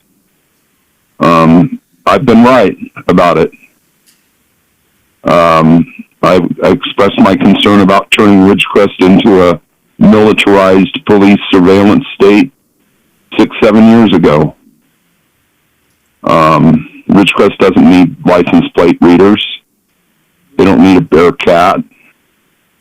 I think the drones might come in handy on occasion, but Ridgecrest doesn't need that stuff. And when it comes to water, Ridgecrest doesn't need to marry itself with the state water project or import water. And if you think importing water is a solution, look at what's happening with the Colorado River, where Las Vegas and Southern California and Phoenix all rely on imported water for their exponential growth over the last 20 or 30 years. And right now, they're faced with massive cutbacks because the Colorado River is the 2 largest reservoirs, Lake Mead and Lake Powell, are down at 30 and 20% capacity. And there's actually in Page, near Lake Powell, a plan to put a 1 gigawatt data center. And the city council there sold a 500-acre parcel that the city owned without the knowledge of the citizens. So there's a lot of things going on big picture when it comes to water and energy and control of the people. And Sigma is a part of that. When we're talking about the Groundwater Authority, Sigma is a taking. It's a flawed law. It's a Band-Aid to the state's mismanagement of their water resources. It has nothing to do with sustainability. It has everything to do with control. And what I'd like you to understand, I grew up in this valley. It's a closed basin. Think of thousands of years of water flowing into that closed basin and building up a reservoir underground. There's so much water underground in the Indian Wells Valley, which is 600 square miles, a closed basin. There's more potable and non-potable water in that basin than would be used to fill Lake Powell and Lake Mead to capacity. So when you want to make an argument against the data center, water is not the problem. It's the system that's imposing this AI control grid on the entire country that you have to worry about. And so I'm glad to see people fighting against the license plate readers. I think that's something I would have been happily joined on. That's one of the reasons I left. I don't care to ever come back to Ridgecrest again. 30 I don't seconds, Mike. Sorry. Thank you. So the point I guess I'm trying to make is keep fighting. You got a election coming up, and but Councilman Heyman, I don't know how you can lead the groundwater authority out of the mess that they're in, but somebody's got to stand up and be a leader. And you're at the end of your term, and you can do it. So, thank you. Good luck. Thank you, Mike. All right. Unfortunately, we are over on time. I'm so sorry. We're about 4 minutes over the hour mark. And so we're going to move on to council announcements and direction. For those of you that came up to speak, I just want to thank you guys for having your voices heard. I say this most of the time at the end of every council, but Americans' public fears, like their greatest fears, number one is public speaking, number two is death. And so people would much rather die than public speak, so I appreciate those coming up and having their voices heard. So I just wanted you all to be able to hear that before, if you do leave before the end of the meeting. All right, are there any council announcements or direction? Seeing none, okay. We'll move on to the consent calendar. All items listed on consent are considered to be routine and non-controversial by city staff. Consent items may be approved by one motion if no member of the council or audience wishes to comment or ask questions. If comment or discussion is desired by anyone, the item will be removed from the consent calendar and will be considered in listed sequence with an opportunity for any member of the public to address the city council concerning the item before action is taken. There are 5 consent items listed on the posted agenda. Does any member of the council wish to have an item pulled? Does any member of the public wish to have an item pulled?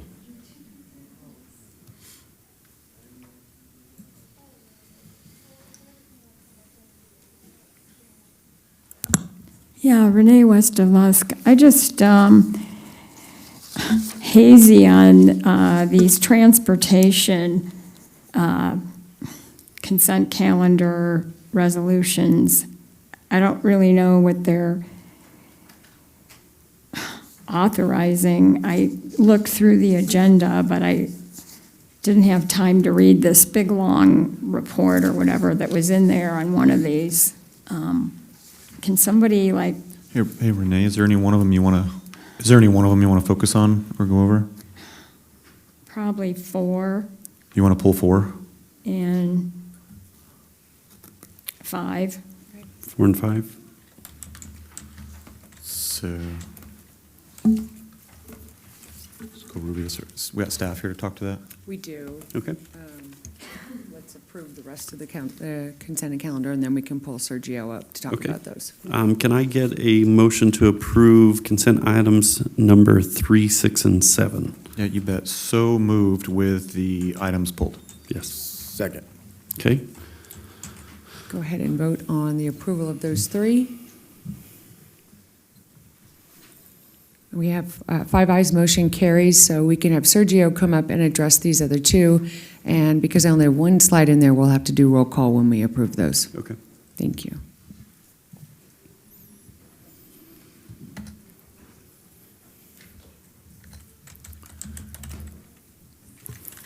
Hey, Good evening. Hey, Sergio. Hi. I Good think evening, just Council. I think just the general question is, what exactly are they approving? This what is just Renee a was asking. correction of the date that's on the header, just so it aligns with the actual claim date for Kern Cog. These are TDA Article 4 claims.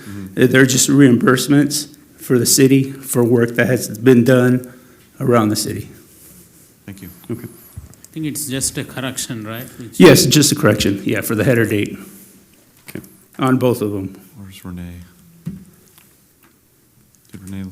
Renee, do you have There you are. any questions? Renee, is that good? Yeah. Okay. Thank you. Okay. Thanks, Sergio. Okay, thank you. All right, can we do a motion for the approval of 4 and 5? So moved. Second. And then a roll call vote. Mayor Endicott? Aye. Mr. Blades? Aye. Mr. Rajaratnam? Aye. Mr. Heyman? Aye. Mr. Gorman? Aye. 5 ayes, motion carries. All right, next we are on to discussion and action item. Discussion regarding the Board of the Indian Wells Valley Groundwater Authority regular meeting. Thank you, Mayor. So the board did meet on May 13th. I will go over the two primary agenda items that we had.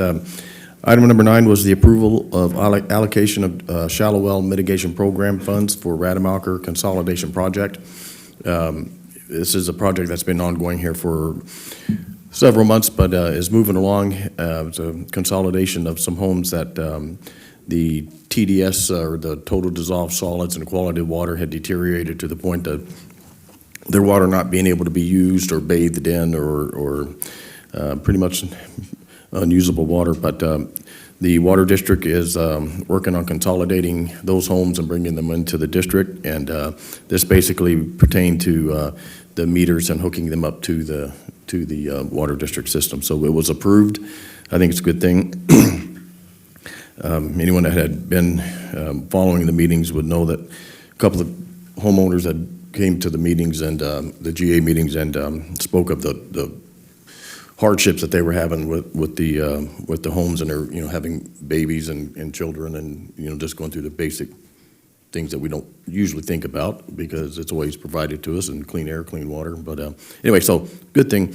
Next one was item number 10, approval of report and submission of report to court as required by California Code of Civil Procedure number 845. Basically, that was just a required report that is during the adjudication that's required to be put together and sent out to the state.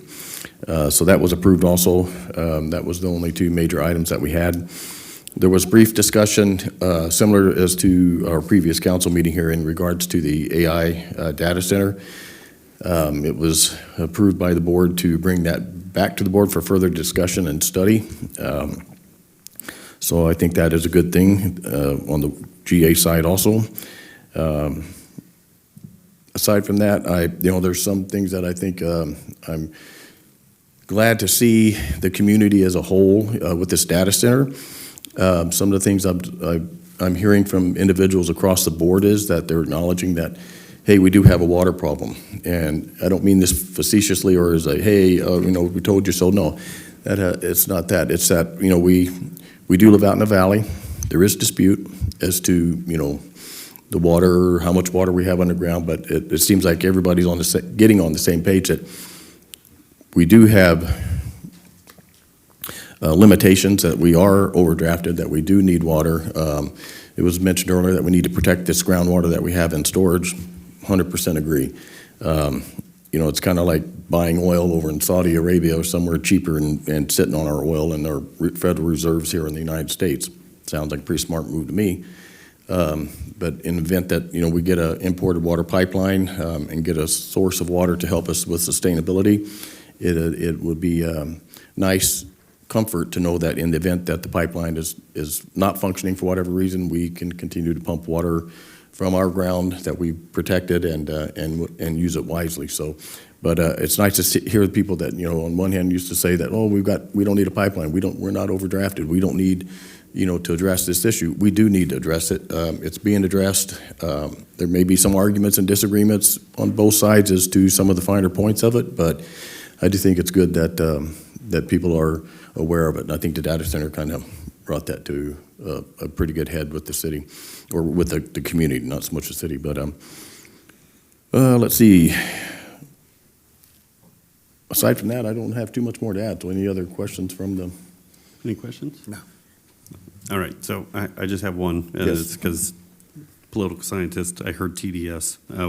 That was total dissolved solvents? TDS is total dissolved solids, so it's the particulate matter in the water. So it could be, or you hear the term brackish, or could be minerals. It's the. So is that measured regularly? Yes. Okay, and what makes up the? A normal? Yeah. So, don't quote me on this, but I believe it's about 500. It's considered a pretty, we're getting on the upper edge of what's good. Okay. So like in our basin, where they've done water studies, you'll see we have good water at a certain level. You go down deeper and those TDSs, or those total dissolved solids, actually get higher. So they monitored in the depths of the water and in certain areas of the basin where water is known to be brackish and apparently, seems to be worsening out by the fairgrounds, out toward the Rademacher area, which is out across from the Tractor Supply, out kind of south of there, across the road. Okay. Yep. Okay, thank you. Skip, any questions? Any members of the public have a question? Hello, I just have a couple things. One thing is that, yes, there is concerns about the data center using water. I think part of the issue is that we put some people out of business potentially, or have limited their usage. And so seeing another business come in that has potential to use a lot of water is a definite concern. And yes, we do live in a desert, so we want to be responsible with the groundwater we have. I don't think the pipeline is a good idea. And I am very, very, very, very disappointed to see that the groundwater manager sent a letter to Inyo County supervisors. It's unfortunate that much of the groundwater business is done behind closed doors, so we can't know who authorized her to send that letter. This Little Lakes thing is a fantastic opportunity for us, and to see our groundwater agency trying to sabotage it is very concerning and disappointing. So, thank you for your comments, but I would like to address, the Little Lake. Can you pause my time? The Little Lake project. Well, do you want to go ahead and finish? And then I don't want to interrupt you. So. Oh, no, go ahead. Okay. Yeah. So the Little Lake project, you make it sound like it's has not been looked at, has not been addressed. I personally was at Little Lake with the individuals who brought it to the attention of the GA that there might be a project there that could help or ameliorate or mitigate some of the water issues that we have. I can tell you that was thoroughly looked at. That water is already accounted as water that comes into the basin under our safe water, or the safe yield of the basin. The amount of water, the cost of bringing that water down is not feasible. It would be an extremely costly project. So it has been looked at. We were even, there was a letter to Senator Grove saying, hey, if you have any other press, able to come to the table with another plan that's feasible, we are very open to it. So to say that that's not been looked at and to throw that out there, no, it's false. Okay. Completely false. So then, the other rhetoric that we constantly hear is that it's a closed basin. So then how is the water from Little Lake being accounted for if we keep being told this narrative that we're drinking 20,000-year-old water? So it sounds like, in addition, the Little Lake water, my understanding is, flows out into the desert. So by capturing it I met with Mr. Witt, and he explained to me that there's conveniently located an aqueduct pipeline that could potentially be used for this, and the water would arrive pressurized at 400 PSI. So, and you throw out... What you're saying is you have data from the Little Lake Rose Valley Fault area up there that shows that there's more water than anyone There's else's? water flowing out of there was... And do you know which direction it goes? I'm asking it seriously. I'm just saying, it seems like it was very shut down. I Because don't it- remember hearing it discussed publicly There at were- meetings. There were wells drilled up there. We're currently trying to get that data from the individuals that drilled the well. I think you'll probably follow me on that statement. And it's a little difficult to get that data from these individuals to prove that there is water coming down from the Little Lake Gap. Okay, Or but- from Little Lake, but it's not there, so you cannot say and speculate. We can't do that. We have to Well, operate then on scientific. why is we have the to operate on groundwater- scientific, Why is the provable, groundwater objective. manager sending a letter trying to sabotage this deal? It's not claiming- sabotaging it. If there was a miraculous amount of water coming out of there, we'd be the first people to address that. Sir, So like. you cannot come up the here attorney. and give hearsay, though. It's like, I'm going to call you I'm out not, on and it, I'm just so not you calling know. it hearsay. I'm No, saying there it's was a public speculative. letter in the Inyo County Supervisor's agenda saying that, basically making claims that the water district is trying to steal water from Inyo County. Steal water? That's kind of illegal, the, isn't it? That's kind of the That's all. implications that were made in the I- letter. And so yeah. I just, it's very Mayor, concerning because so much, if I may- sir, okay, fantastic. The lawyer who needs to be fired. No, and let me be clear, my conversation with Lindsay is probably a little bit different than most other individuals, but Lindsay has sat up here, she knows what she's talking about, she knows where she's kind of pushing and shoving back and forth, and so, and I appreciate your comments, don't get me wrong, Right. but I won't I'm getting kind of short on my time, and I'm probably not gonna let a lot of information come up that's not objective, provable data that could be given to the public so that these people can make a decision. Otherwise, you say it, it's wrong, and people run with it. So why do that? If it's wrong, why is she do sending that? a letter trying It's to not stop healthy the to the community. negotiations? It's I not just- healthy to the community, doesn't help the matter. If you have really good, sound scientific evidence and data to bring to the table that helps this community to get a sustainable water policy going, bring it. If you don't, then sit back and let someone else do it. I just want to know why she's sending a letter if it's not a viable alternative. The Water District has definitely bought property up there, tried to pull water out of Inyo. I think it's clear that we all know that getting water out of Inyo County, as we've been told over and over, one, DWP for it's Los Angeles Department of Water Power. Secondly, Inyo County. God bless them, they fought a 100-year battle up there. They don't want any more water coming out. And But again, they're part if of our you've got a basin. magic wand in your hand and you can make that happen, Yeah. I said it from the very beginning, I would love to take water from the pipeline right outside our basin and bring it in because it makes sense. Everyone in here would probably go, well, what, I hear it every day at work. Why don't we just bring the water down from the pipeline? And I said, well, here's the problem. It's my understanding that there's been multiple opportunities of that made and it's been sabotaged by certain members. So they have not been able to get that water down. If they know anything about, and have data that would help us to bring into the plan, they should bring it. We all agree on that. Okay. And so, and if you have powers in your pocket to coerce them to open up to that data that's apparently not being shared, then Okay. please do it. Yes, because I think a $200 to $400 million pipeline is a pipe dream. Well, that is, again, here we go. Yeah. The and 400 we- million was put out there by the water district. We No, know, hear me out. No, let me finish, okay. because you just said that. Go ahead. So we estimated it at 200 million.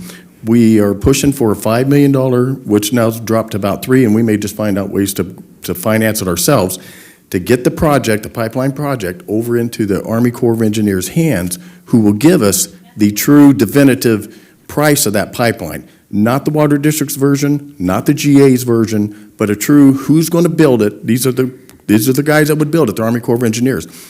They said we were an important project, one of the top 2 projects in the West. Okay. That's how important they feel that this basin is to survivability of what we do out here in this region. So, and that would give us the true amount. But we get conflict, we get fight and pushback. So you can't say it's 400 million because you do not know that definitively. I came to the public meeting that the groundwater had at night, which was well attended, and I would encourage them to consider having more nighttime meetings.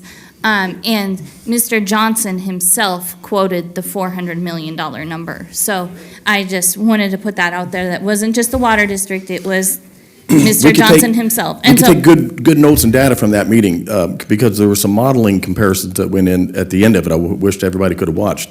And the water district model showed 15 foot of water out on China Lake. And I don't recall ever seeing in my 40-something years of being here, 15 foot of water out on China Lake. I don't recall seeing,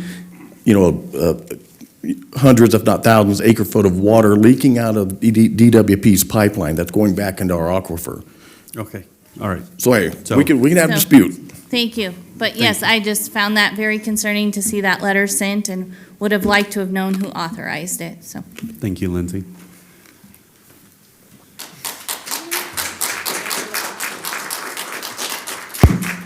So I get to do it again. I refuse to identify myself. I live here, though. So all this years of debate and going back and forth and arguing and finding people placing themselves, against each other on this issue about the pipeline.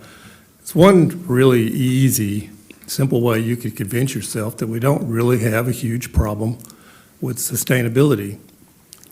Go like I did, and I didn't record it, so I don't have it in hand, but I do remember very well because the numbers are simple. Ask the water district to tell you what the soundings of the water levels are in all of their wells, which are like 10 or 11 wells, and ask to see that data going back 10 years. I did that.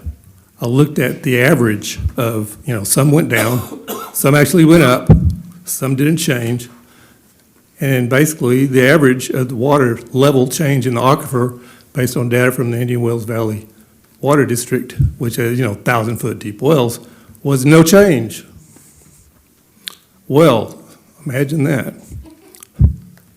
What do you say? I don't know. You just ignore that, I guess, if you just think you got to have a pipeline. But we're fixing to come to a point, I think, and I heard these statements made at the Water District meeting last week. The Water District is, at least some of them, are tired of paying the replenishment fee. I think you might see an end to that. And when that happens, I don't know what the GA is going to run on, because I've told the Water District many times, you are the GA because you're the only source of funding they got. Well, I would welcome that heartily, that the GA just couldn't continue to function because they didn't have enough money to do so, because I think their whole approach from day one is un-American. Not a single member on that board was elected to that position.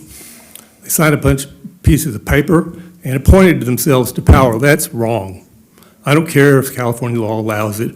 California law allows a lot of things that are severely problematic. But to voice that on the people of this valley, where, literally we can't do anything about it. We can all rally and we can boot Heyman out. It'll just be another member of the city council who's going to do pretty much the same thing, because if you watch what goes on down here, whatever the staff puts on the agenda, the council passes. They all love this, huddling together, we're all 5 voices or one kind of deal. And so that agency in its basic structure is un-American, and I've said it since the day they started it. It doesn't need to be here, and certainly not under those premises. Thank you, Mike. So uncomfortable agreeing with the gentleman who went before me who doesn't want a casino. Mr. Heyman, we found out about this because it was on the May 12th board agenda for the Inyo County Board of Supervisors. The letter was dated April 22nd, and just to clarify, this was not groundwater wells. The subject is inquiry regarding potential surface water acquisitions and export from Little Lake Ranch. So it's a surface water question. That's why we don't think the wells and the groundwater are necessarily relevant to it. And it was just curious because, as you know, many of us, we may quibble on the science. I don't, because I don't understand it, but my husband does and vaguely tries to explain it to me. But at the end of the day, it's not going to matter because adjudication, a nice, attorney is going to fight for it, and then a lawyer is going to say, they're wrong, and then a judge is going to say this is the number. So the science has ceased to matter in this issue. But what I think we do need to focus on, and you brought up a good point, which is how are we going to solve the fact that we are ultimately in an overdraft? Whether it's critical, whether it's slight, there is a question. But the question a lot of us have is, how are you going to have pretend money? We all know WRDA is pretend money. Or you'd have pretend money to pay for a pipeline that I understand was spec'd at 200 million. I think it's gonna be $500 million. And when you pay interest on that over 30 years, it's gonna be $1 billion divided by 13,000 households. Do the math, it's $3,000 a year. And that's something that would really bankrupt some of our families and businesses who operate right on the edge right now. Don't think it's sustainable. But things like this are. Things like wastewater treatment. Steve Johnson sat there and said, oh, we looked at that, it was too expensive. So I went back to the records and I divided the acre feet we get from that, divided by the cost, and I divided the acre feet we get from the pipeline, divided by whatever that is. And it's cheaper than the pipeline. So I think the thing that we need to really be thinking about is, can we get to our solution with common sense answers instead of things that are pie in the sky that will bankrupt our families. The other thing that I'd want to mention was I walked away from the Groundwater Authority feeling like the heavens had opened up and the angels were singing because everyone agreed. I agreed with Supervisor Peters. This has never happened before. Actually, I agreed with him twice that day because he also denied a motion at the county, different issue. The GA, I've been following this for 12 years, never agreed with anything, and everyone in that room agreed. And so I do want to say, I think that it's nice to have everybody on one side, and I want to echo your comments on that, because it's sad we have to be here, but it is nice to not be fighting with Mr. Neal, with the man who spoke before me. I agree with you, Jennifer. Right. Good points. Thank you, Jennifer. Looks like we have a caller. Why you don't get the wells. Hello. Hello.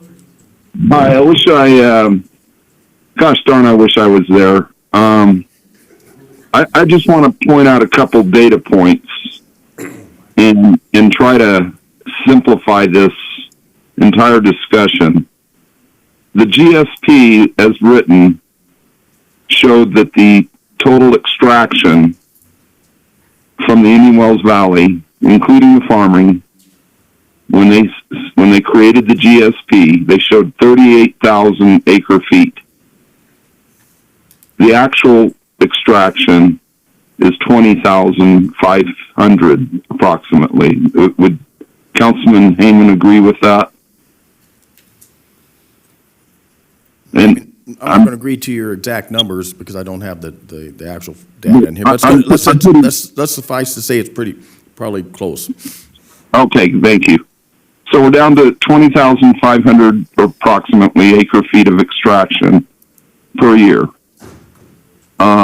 That includes the farmers. So now we're starting to deal with a very small, potentially small overdraft, and the overdraft right now is set by the GA as with a recharge of $76.50. So let's just conjecture for a minute that it's maybe more than that. Maybe it's 10,000. So we're at 10,000 acre feet of water, thereabouts, in overdraft. And we still have the farmers. Okay, so we're getting, let's for the hell of it, take the farmers out of the picture. Now, I think they extract maybe 6,000, 7,000 acre feet. Now we're getting down to 3,000 acre feet of overdraft. Well, Sigma says that groundwater and storage is not a factor in these, what they call the safe yield. It should be. But it does say that groundwater and storage, if it goes down, that's not a problem as long as it's not substantial. So let's say that let's back up for a second. Let's say we're overdraft by 10,000 acre feet. 10,000 acre feet. Is that substantial? And how do you determine whether it's a substantial number relative to groundwater and storage? So if the basin has, let's take the number of, let's just keep it simple. Let's say that the basin has 30 million acre feet of water, groundwater in storage, would 10,000 extraction be substantial? No, not at all. It's a drop in the bucket. So that's the point. What we're extracting, overdraft, is a drop in the bucket in that basin. It's a drop in the bucket. I'll say it again, a drop in the bucket. And the one thing that I've learned from the town hall is that Stetson created a definition of groundwater and storage out of thin air, calling it usable groundwater and storage. That's why the GA had a number of 1.5 million acre feet in groundwater and storage. And a technical working group had a 37.5 million acre feet of potable water, groundwater and storage. 37.5 million versus 1.5. 30 seconds, Mike, sorry. So that's a big, big difference. So the Indian Wells Valley does not need to import water at all. And that's all I want to say. This is going to get resolved in June by the judge, and the way it should be. Thank you. Thank you, Mike. Thank you. All right. Any other members of the public wishing to comment? All right. We will move on to committee reports. The Economic Development Committee, their next meeting is June 1st at 5:15 in City Hall Conference Room B on the first floor. Do we have a report from Finance Committee from May 14th? No, I mean, that's the wrong date. We are supposed to meet alternate months. Okay. So we are supposed to meet next month, 9th. June 9th. June 9th. So probably we will not that because of the budget. Oh, that's workshop right. Next day. Okay. Infrastructure Committee, their next meeting is May 28th at 5 o'clock in City Hall Conference Room B on the first floor. Parks, Rec, and Quality of Life Committee meets on June 2nd at 5:30 here in City Hall Council Chambers. So we will now move on to other committees, boards, or commissions. Anyone have any committee, board, or commission? Let me think. One of the little commissions whose meetings I attend virtually is the East Kern Air Pollution Control District. It meets in Tehachapi, and it's in a little room, smaller, I think, than the Community Services Building in Inyokern. It occurred to me, and I may be wrong, that this will go on a lot of subjects to make my point, but I'm just following a labyrinth. The data center's submission to the California Energy Commission, who seems to be the bureaucracy that's starting to shepherd its requests through. This particular request that's starting is for an SPPE relief. That's S as in Sierra, P as in Peter, P as in Peter, E as in Echo, and that means small power plant exception. And what they're looking for is for some relief from the perhaps stringent CEQA requirements that may be placed on these breathtaking 35 kilowatt diesel generators that would append each of the data centers that are headed for Perdition and Inyokern. And if indeed they're granted the exceptions, then the bureaucracy that handles that particular hand grenade would be the East Kern Air Pollution Control District, a sleepy little committee that doesn't see all that much sparks and thunder. I spoke with Greg Ray, who's the manager of the district, and I said, you know, you may have something big and noisy headed your way soon. Are you prepared for it? He said, we know all about it. We're not sure how prepared we are. But if indeed it does land in the laps of the sleepy little East Kern Air Pollution Control District committee, of which I am a member, I think instead of sitting in on that meeting virtually here in City Hall, trying to keep up with their acronyms, I'm 80 after all. I'll travel to Tehachapi and sit in with them in the meeting, and whatever prescriptive mandates they may offer, these 40, 35 kilowatt diesel generators, I'll get to participate. So that's all I have to report. Thank you, Councilman Gorman. Normally, this would be my LAFCO day. Our meeting got canceled due to lack of items on the agenda. But anyone else have any committees, boards, commissions? All right, next we will move on to our city manager report. Travis, you're looking fantastic. Better than ever. Better mustache Yeah. than you normally have. That's what I And do. more hair up here. Been working on it a little bit, didn't That's have to good. shave my head. That's good. Happy for the opportunity. Mr. Mayor, Council, thank you for having me tonight.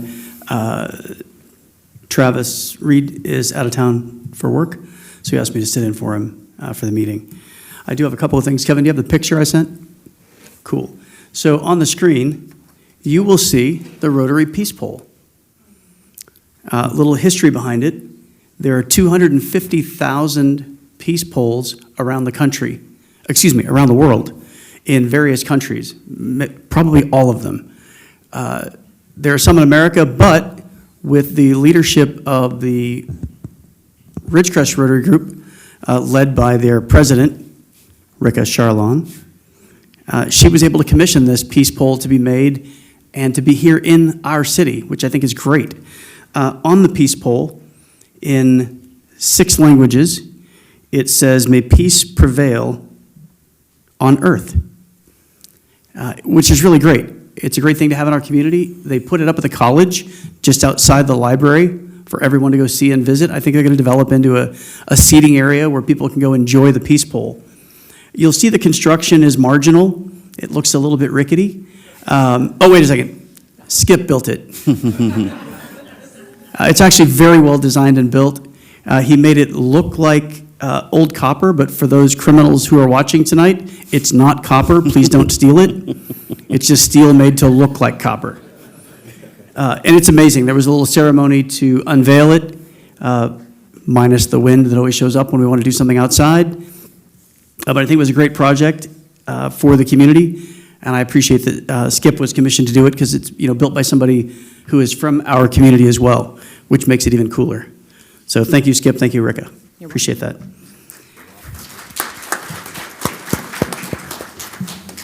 We also had the Rampage at Ridgecrest this weekend. It was an off-road car race. It was very well attended. We had about 5,000 people on Balsam on Friday night. I think our community members enjoyed interacting with the drivers, looking at the cool cars, anywhere from a $30,000 race car to a $1.1 million race car. Really exciting to be out there. A lot of the credit goes to Carrie Crutcher at the Visitors Bureau, who spearheaded that event, working with John Pellissier of SNOR, the folks that put on the races around Southern Nevada and the Eastern California area. So we were appreciative that they came to Ridgecrest. Also, the folks from the city. I think the city side was headed up by Jennifer Ricketts, who put a lot of work into the Night on Balsam event, as well as, I have some notes here somewhere of other people. Brenda Dawson from the volunteers, Sergeant Lloyd, who brought the Explorers, all of the SNOR volunteers, all of the community members who came out to Balsam to make it a great event, and to show up not only in town, but out in the desert to cheer on the racers.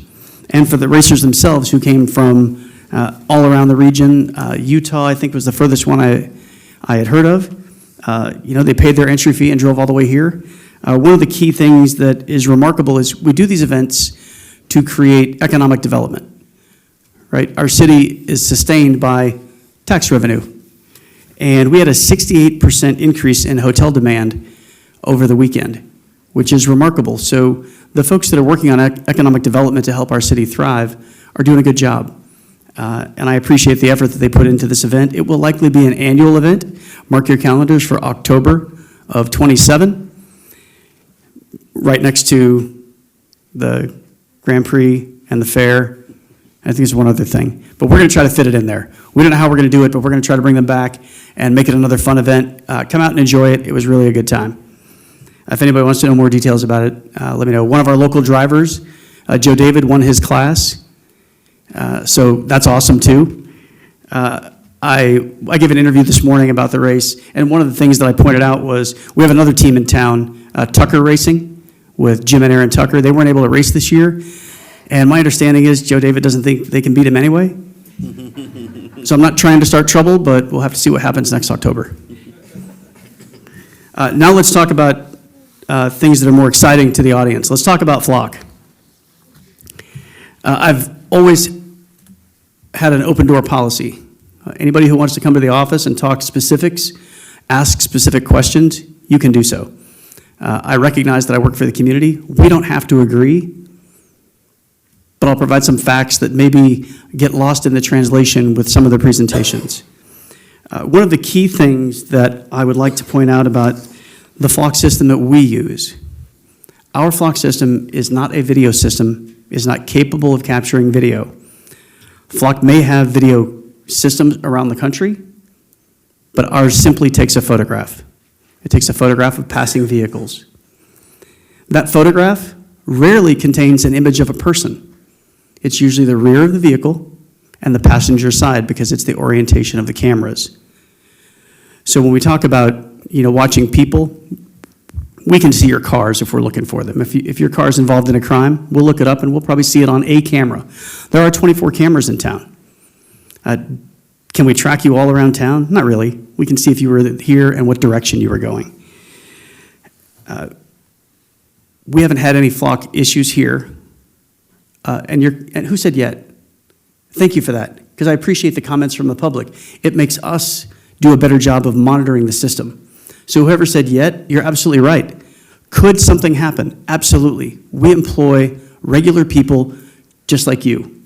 So I will not sit here and tell you that it's impossible for somebody to misuse Flock. What I can tell you is we do a robust audit every month to make sure that we're using it properly and that no federal agency has access to our Flock data. I wasn't very good at it, making sure we did the audit, until these folks came and started talking about Flock and their concerns.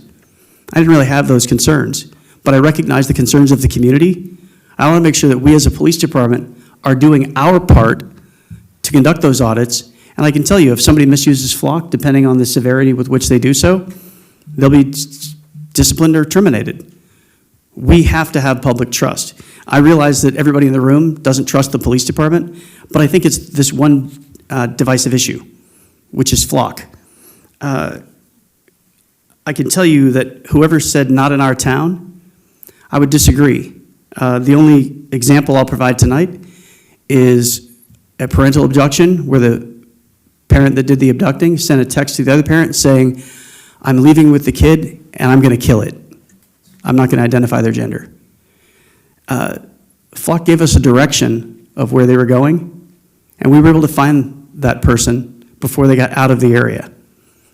We got some assistance from the Sheriff's Department, and they were located before they got to Highway 58 because we had a rough idea of where they were going, and that lead started with Flock. People will say, you solved crimes before Flock. We did. That same crime likely would have been solved after a negative outcome if that was the true intent. Flock accelerates our ability to find these serious criminals. Recently, in Austin, they had 2 teenagers go on a crime spree. I believe 10 people were shot, and there were multiple carjackings. That city has disabled their Flock system. They're currently evaluating whether they should bring it back online. Now, I'll tell you the truth about Flock. Somebody asked me, I don't know if they're in the room, he's not, but he wanted me to do an audit to see if his vehicle had been searched for. Well, he's not a criminal. It wasn't Mike. It was Chuck Ruland. Let's just put it out there. We have no secrets. Chuck asked, hey, has my vehicle been searched for? Because he was concerned that we were in some way surveilling him. Well, we weren't. My question to him was, did you commit a crime? He said, no. I checked the system. We didn't look for him. We have no reason to. It's a database of pictures only. There's some concern about Flock getting hacked. And Flock contains pictures only. Flock doesn't know the details of your registration information. Flock knows that this picture went by, the plate was read. We have to go into a police database to get any additional information. So I don't want to get too deep into it, but if you have specific questions, please come to me. I'll direct you to what I know and why I know it. You don't have to agree. You don't even have to believe me. But try not to get sucked into the generalities, the things that are happening elsewhere. That's not what's happening here. You don't have to trust me. But I think I've earned the respect and trust of the public in the couple of years that I've been here.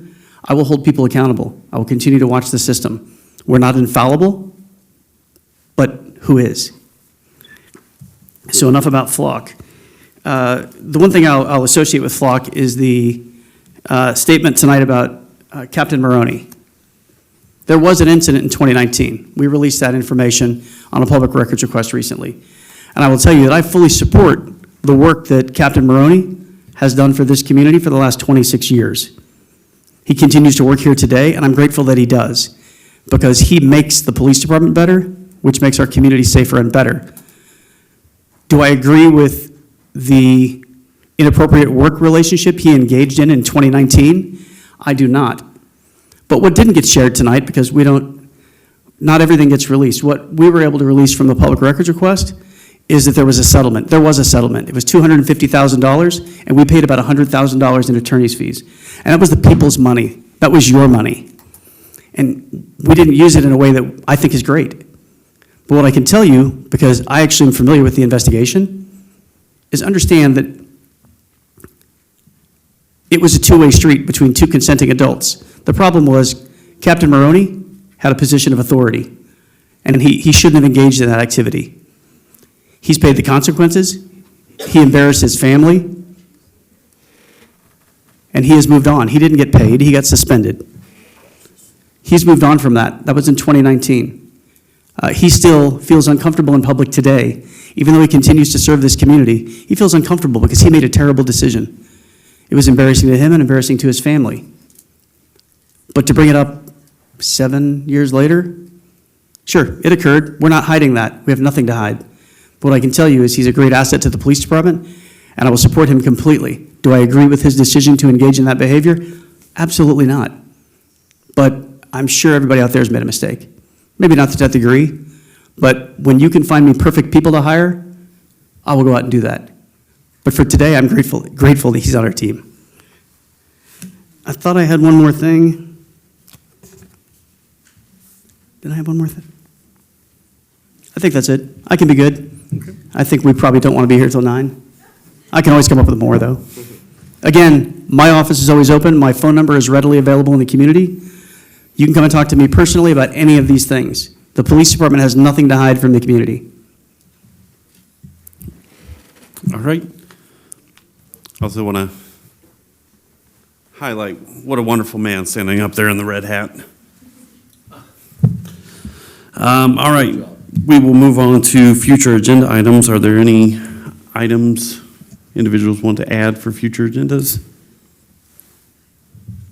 All right, moving on to mayor and council comments. Yeah, hey, I want to make a comment. So I've heard Flock talked about a lot tonight, and well, in the last several nights. So there was a reason we had so many town halls leading up to Flock. And like I think it's Jamie, right? Yeah.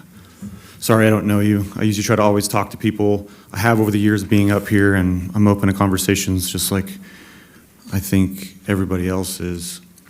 So we had a lot of town halls on purpose to make sure we vetted through these. And a lot of the concerns that are brought up now were brought up then as well.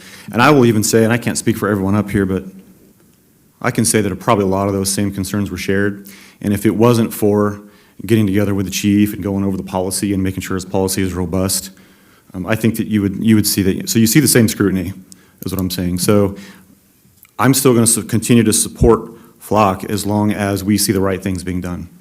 As long as we see the policies being followed, the chief's doing his due diligence. That's why we hired him. He's doing a good job. When he's not, then we'll make sure we get a new police chief. Just want to thank Chief/City Manager for clarifying Officer Ryan's issue. That is really needed. I mean, things do happen. It doesn't mean we carry those things throughout our life. So, Officer Ryan, in my opinion, I have observed him so many times. He is a very responsible and he has been a very supportive community officer. We see him everywhere, helping people and saving lives. So I'm proud to have Officer Ryan on our team. Thank you. Thank you. Councilman Heyman? Thank you, Chief, for the report. I just want to say I support Flock, and there was an initial thought about it when it first came about that I thought, man, I don't know if I like Flock. But, you know, thinking about it and seeing some of the stuff that had occurred across the country where Flock was utilized to solve some pretty heinous crimes against the public as a whole, I saw, you know, there's a benefit for it. You know, our society, as you go to the bank, you're under surveillance the whole time you're in the bank. You go to Walmart, you're under surveillance. I mean, find me a place publicly that's worried about their safety and security, whether they're worried about being robbed or some other altercation, or people's homes where we put cameras up to protect our loved ones. We task the city, when the police department, to do a task that's greater than yours and mine, and we try to protect ourselves, but they're tasked with trying to protect all of us. And so they're using cameras in the same manner, the exact same manner. And there's been I believe that the crime in Idaho where the college students were murdered by a pretty evil guy. You know, cameras were vital in solving that case. I guarantee you, if any one of the people that are opposing Flock had a serious enough incident occur to them where having some Flock data could solve the case and maybe bring their loved one back or solve a crime, you'd be begging for that. Were you not human? I mean, it's just the nature of it. And so I think Flock is okay, and as long as our police chief is willing to take the precautions to ensure that it's utilized in a professional manner, then what difference is it to have our city and our police department protecting us in a manner that they do, different than you putting cameras on your house or Walmart or anybody else putting cameras in their facilities. So if we could erase criminals and crime and thugs out of our system, maybe we wouldn't need it, but that ain't happening. So anyway, I support it. You asked for it. That's my comment. Stand behind it 100%. So anyway. Well, Scott, can I add to that? Something I meant to mention earlier, I'd actually taken a note that I found it positive that, like those articles that you were giving us, Mike, I'm sorry, you're still here. It is positive to see that cops are tracking cops. Cops are punishing cops. Like, it is happening. I think since time incarnate, there's always going to be people who are fallible. There's always going to be issues. And, I mean, people who are trying to victimize other people, I'm glad that there was a way that cops were tracking it, right? So that was something I was thinking about even during the last meetings they were talking is, man, we have these issues, but otherwise you would not have caught them doing what they were doing. So, you know, but I still think we go back to everything has to be, so every issue that comes up, I think the city is at its best when the city is paying attention to Ridgecrest itself and what's going on here. And other things at the national level and at the state level, they're going to go on and on, and they're going to circulate, and they certainly do. They raise our attention consistently and constantly, and we should be paying attention to them. And I think that you're paying attention so closely is, well, it's important because everything is so complicated these days. Everything. there's no way everybody can watch everything all at once. And so if you weren't tracking all those reports and paying attention to all that data, other people wouldn't be aware, the people that are around you. So I think that's important. So that's what I wanted to go back on, is I think it's a good thing. It's a good thing that you do see police officers making sure that they're holding each other accountable. Yeah. Has to be done. Councilman Gorham? My friends, if indeed after, an evening like this, your soul may be ringing with reverberation and dissonance, you may choose later to go up to the college and visit that peace pole. I'll fill in a little gap the chief left. Bring with you, if you're about to go up there and to charge your soul's battery with a little serenity, and indeed it will, bring an unused lock with you, because you'll be able to step up to the pole and snap that lock closed on one of the many lock clasp occasions that I welded on the bottom, around the bottom of the peace pole. And you'll have some skin in the game, so to speak, a piece of the action. You'll have been somewhat wetted, and it'll charge your cosmic batteries to some extent. I've always been interested over the years in further integrating the presence of the college with the presence of the city, somehow bringing them a little closer together. And this helped. I was stunned. I don't go up there all that often, but I was stunned at how darn nice that place is becoming. It's almost breathtaking. Go see for yourself. No one will stop you. You can practically drive right up to it. And that's all I had, sir. Chief? Yeah, Mr. Mayor, if I could add, in my dual role as the police chief and the deputy city manager, when I'm here, I do represent the city manager. And I want to make clear that in addition to those who spoke out for Captain Maroney, that the city manager also fully supports him and his role and his decades of contributions to the community. Thank you, Mr. Mayor. Thank you. All right.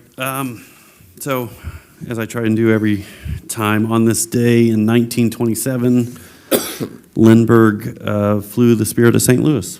Wow. And I believe it was 6 years later that Amelia Earhart flew her flight. So, since the last time we met, I was able to give the keynote at the Mayor's Prayer Breakfast.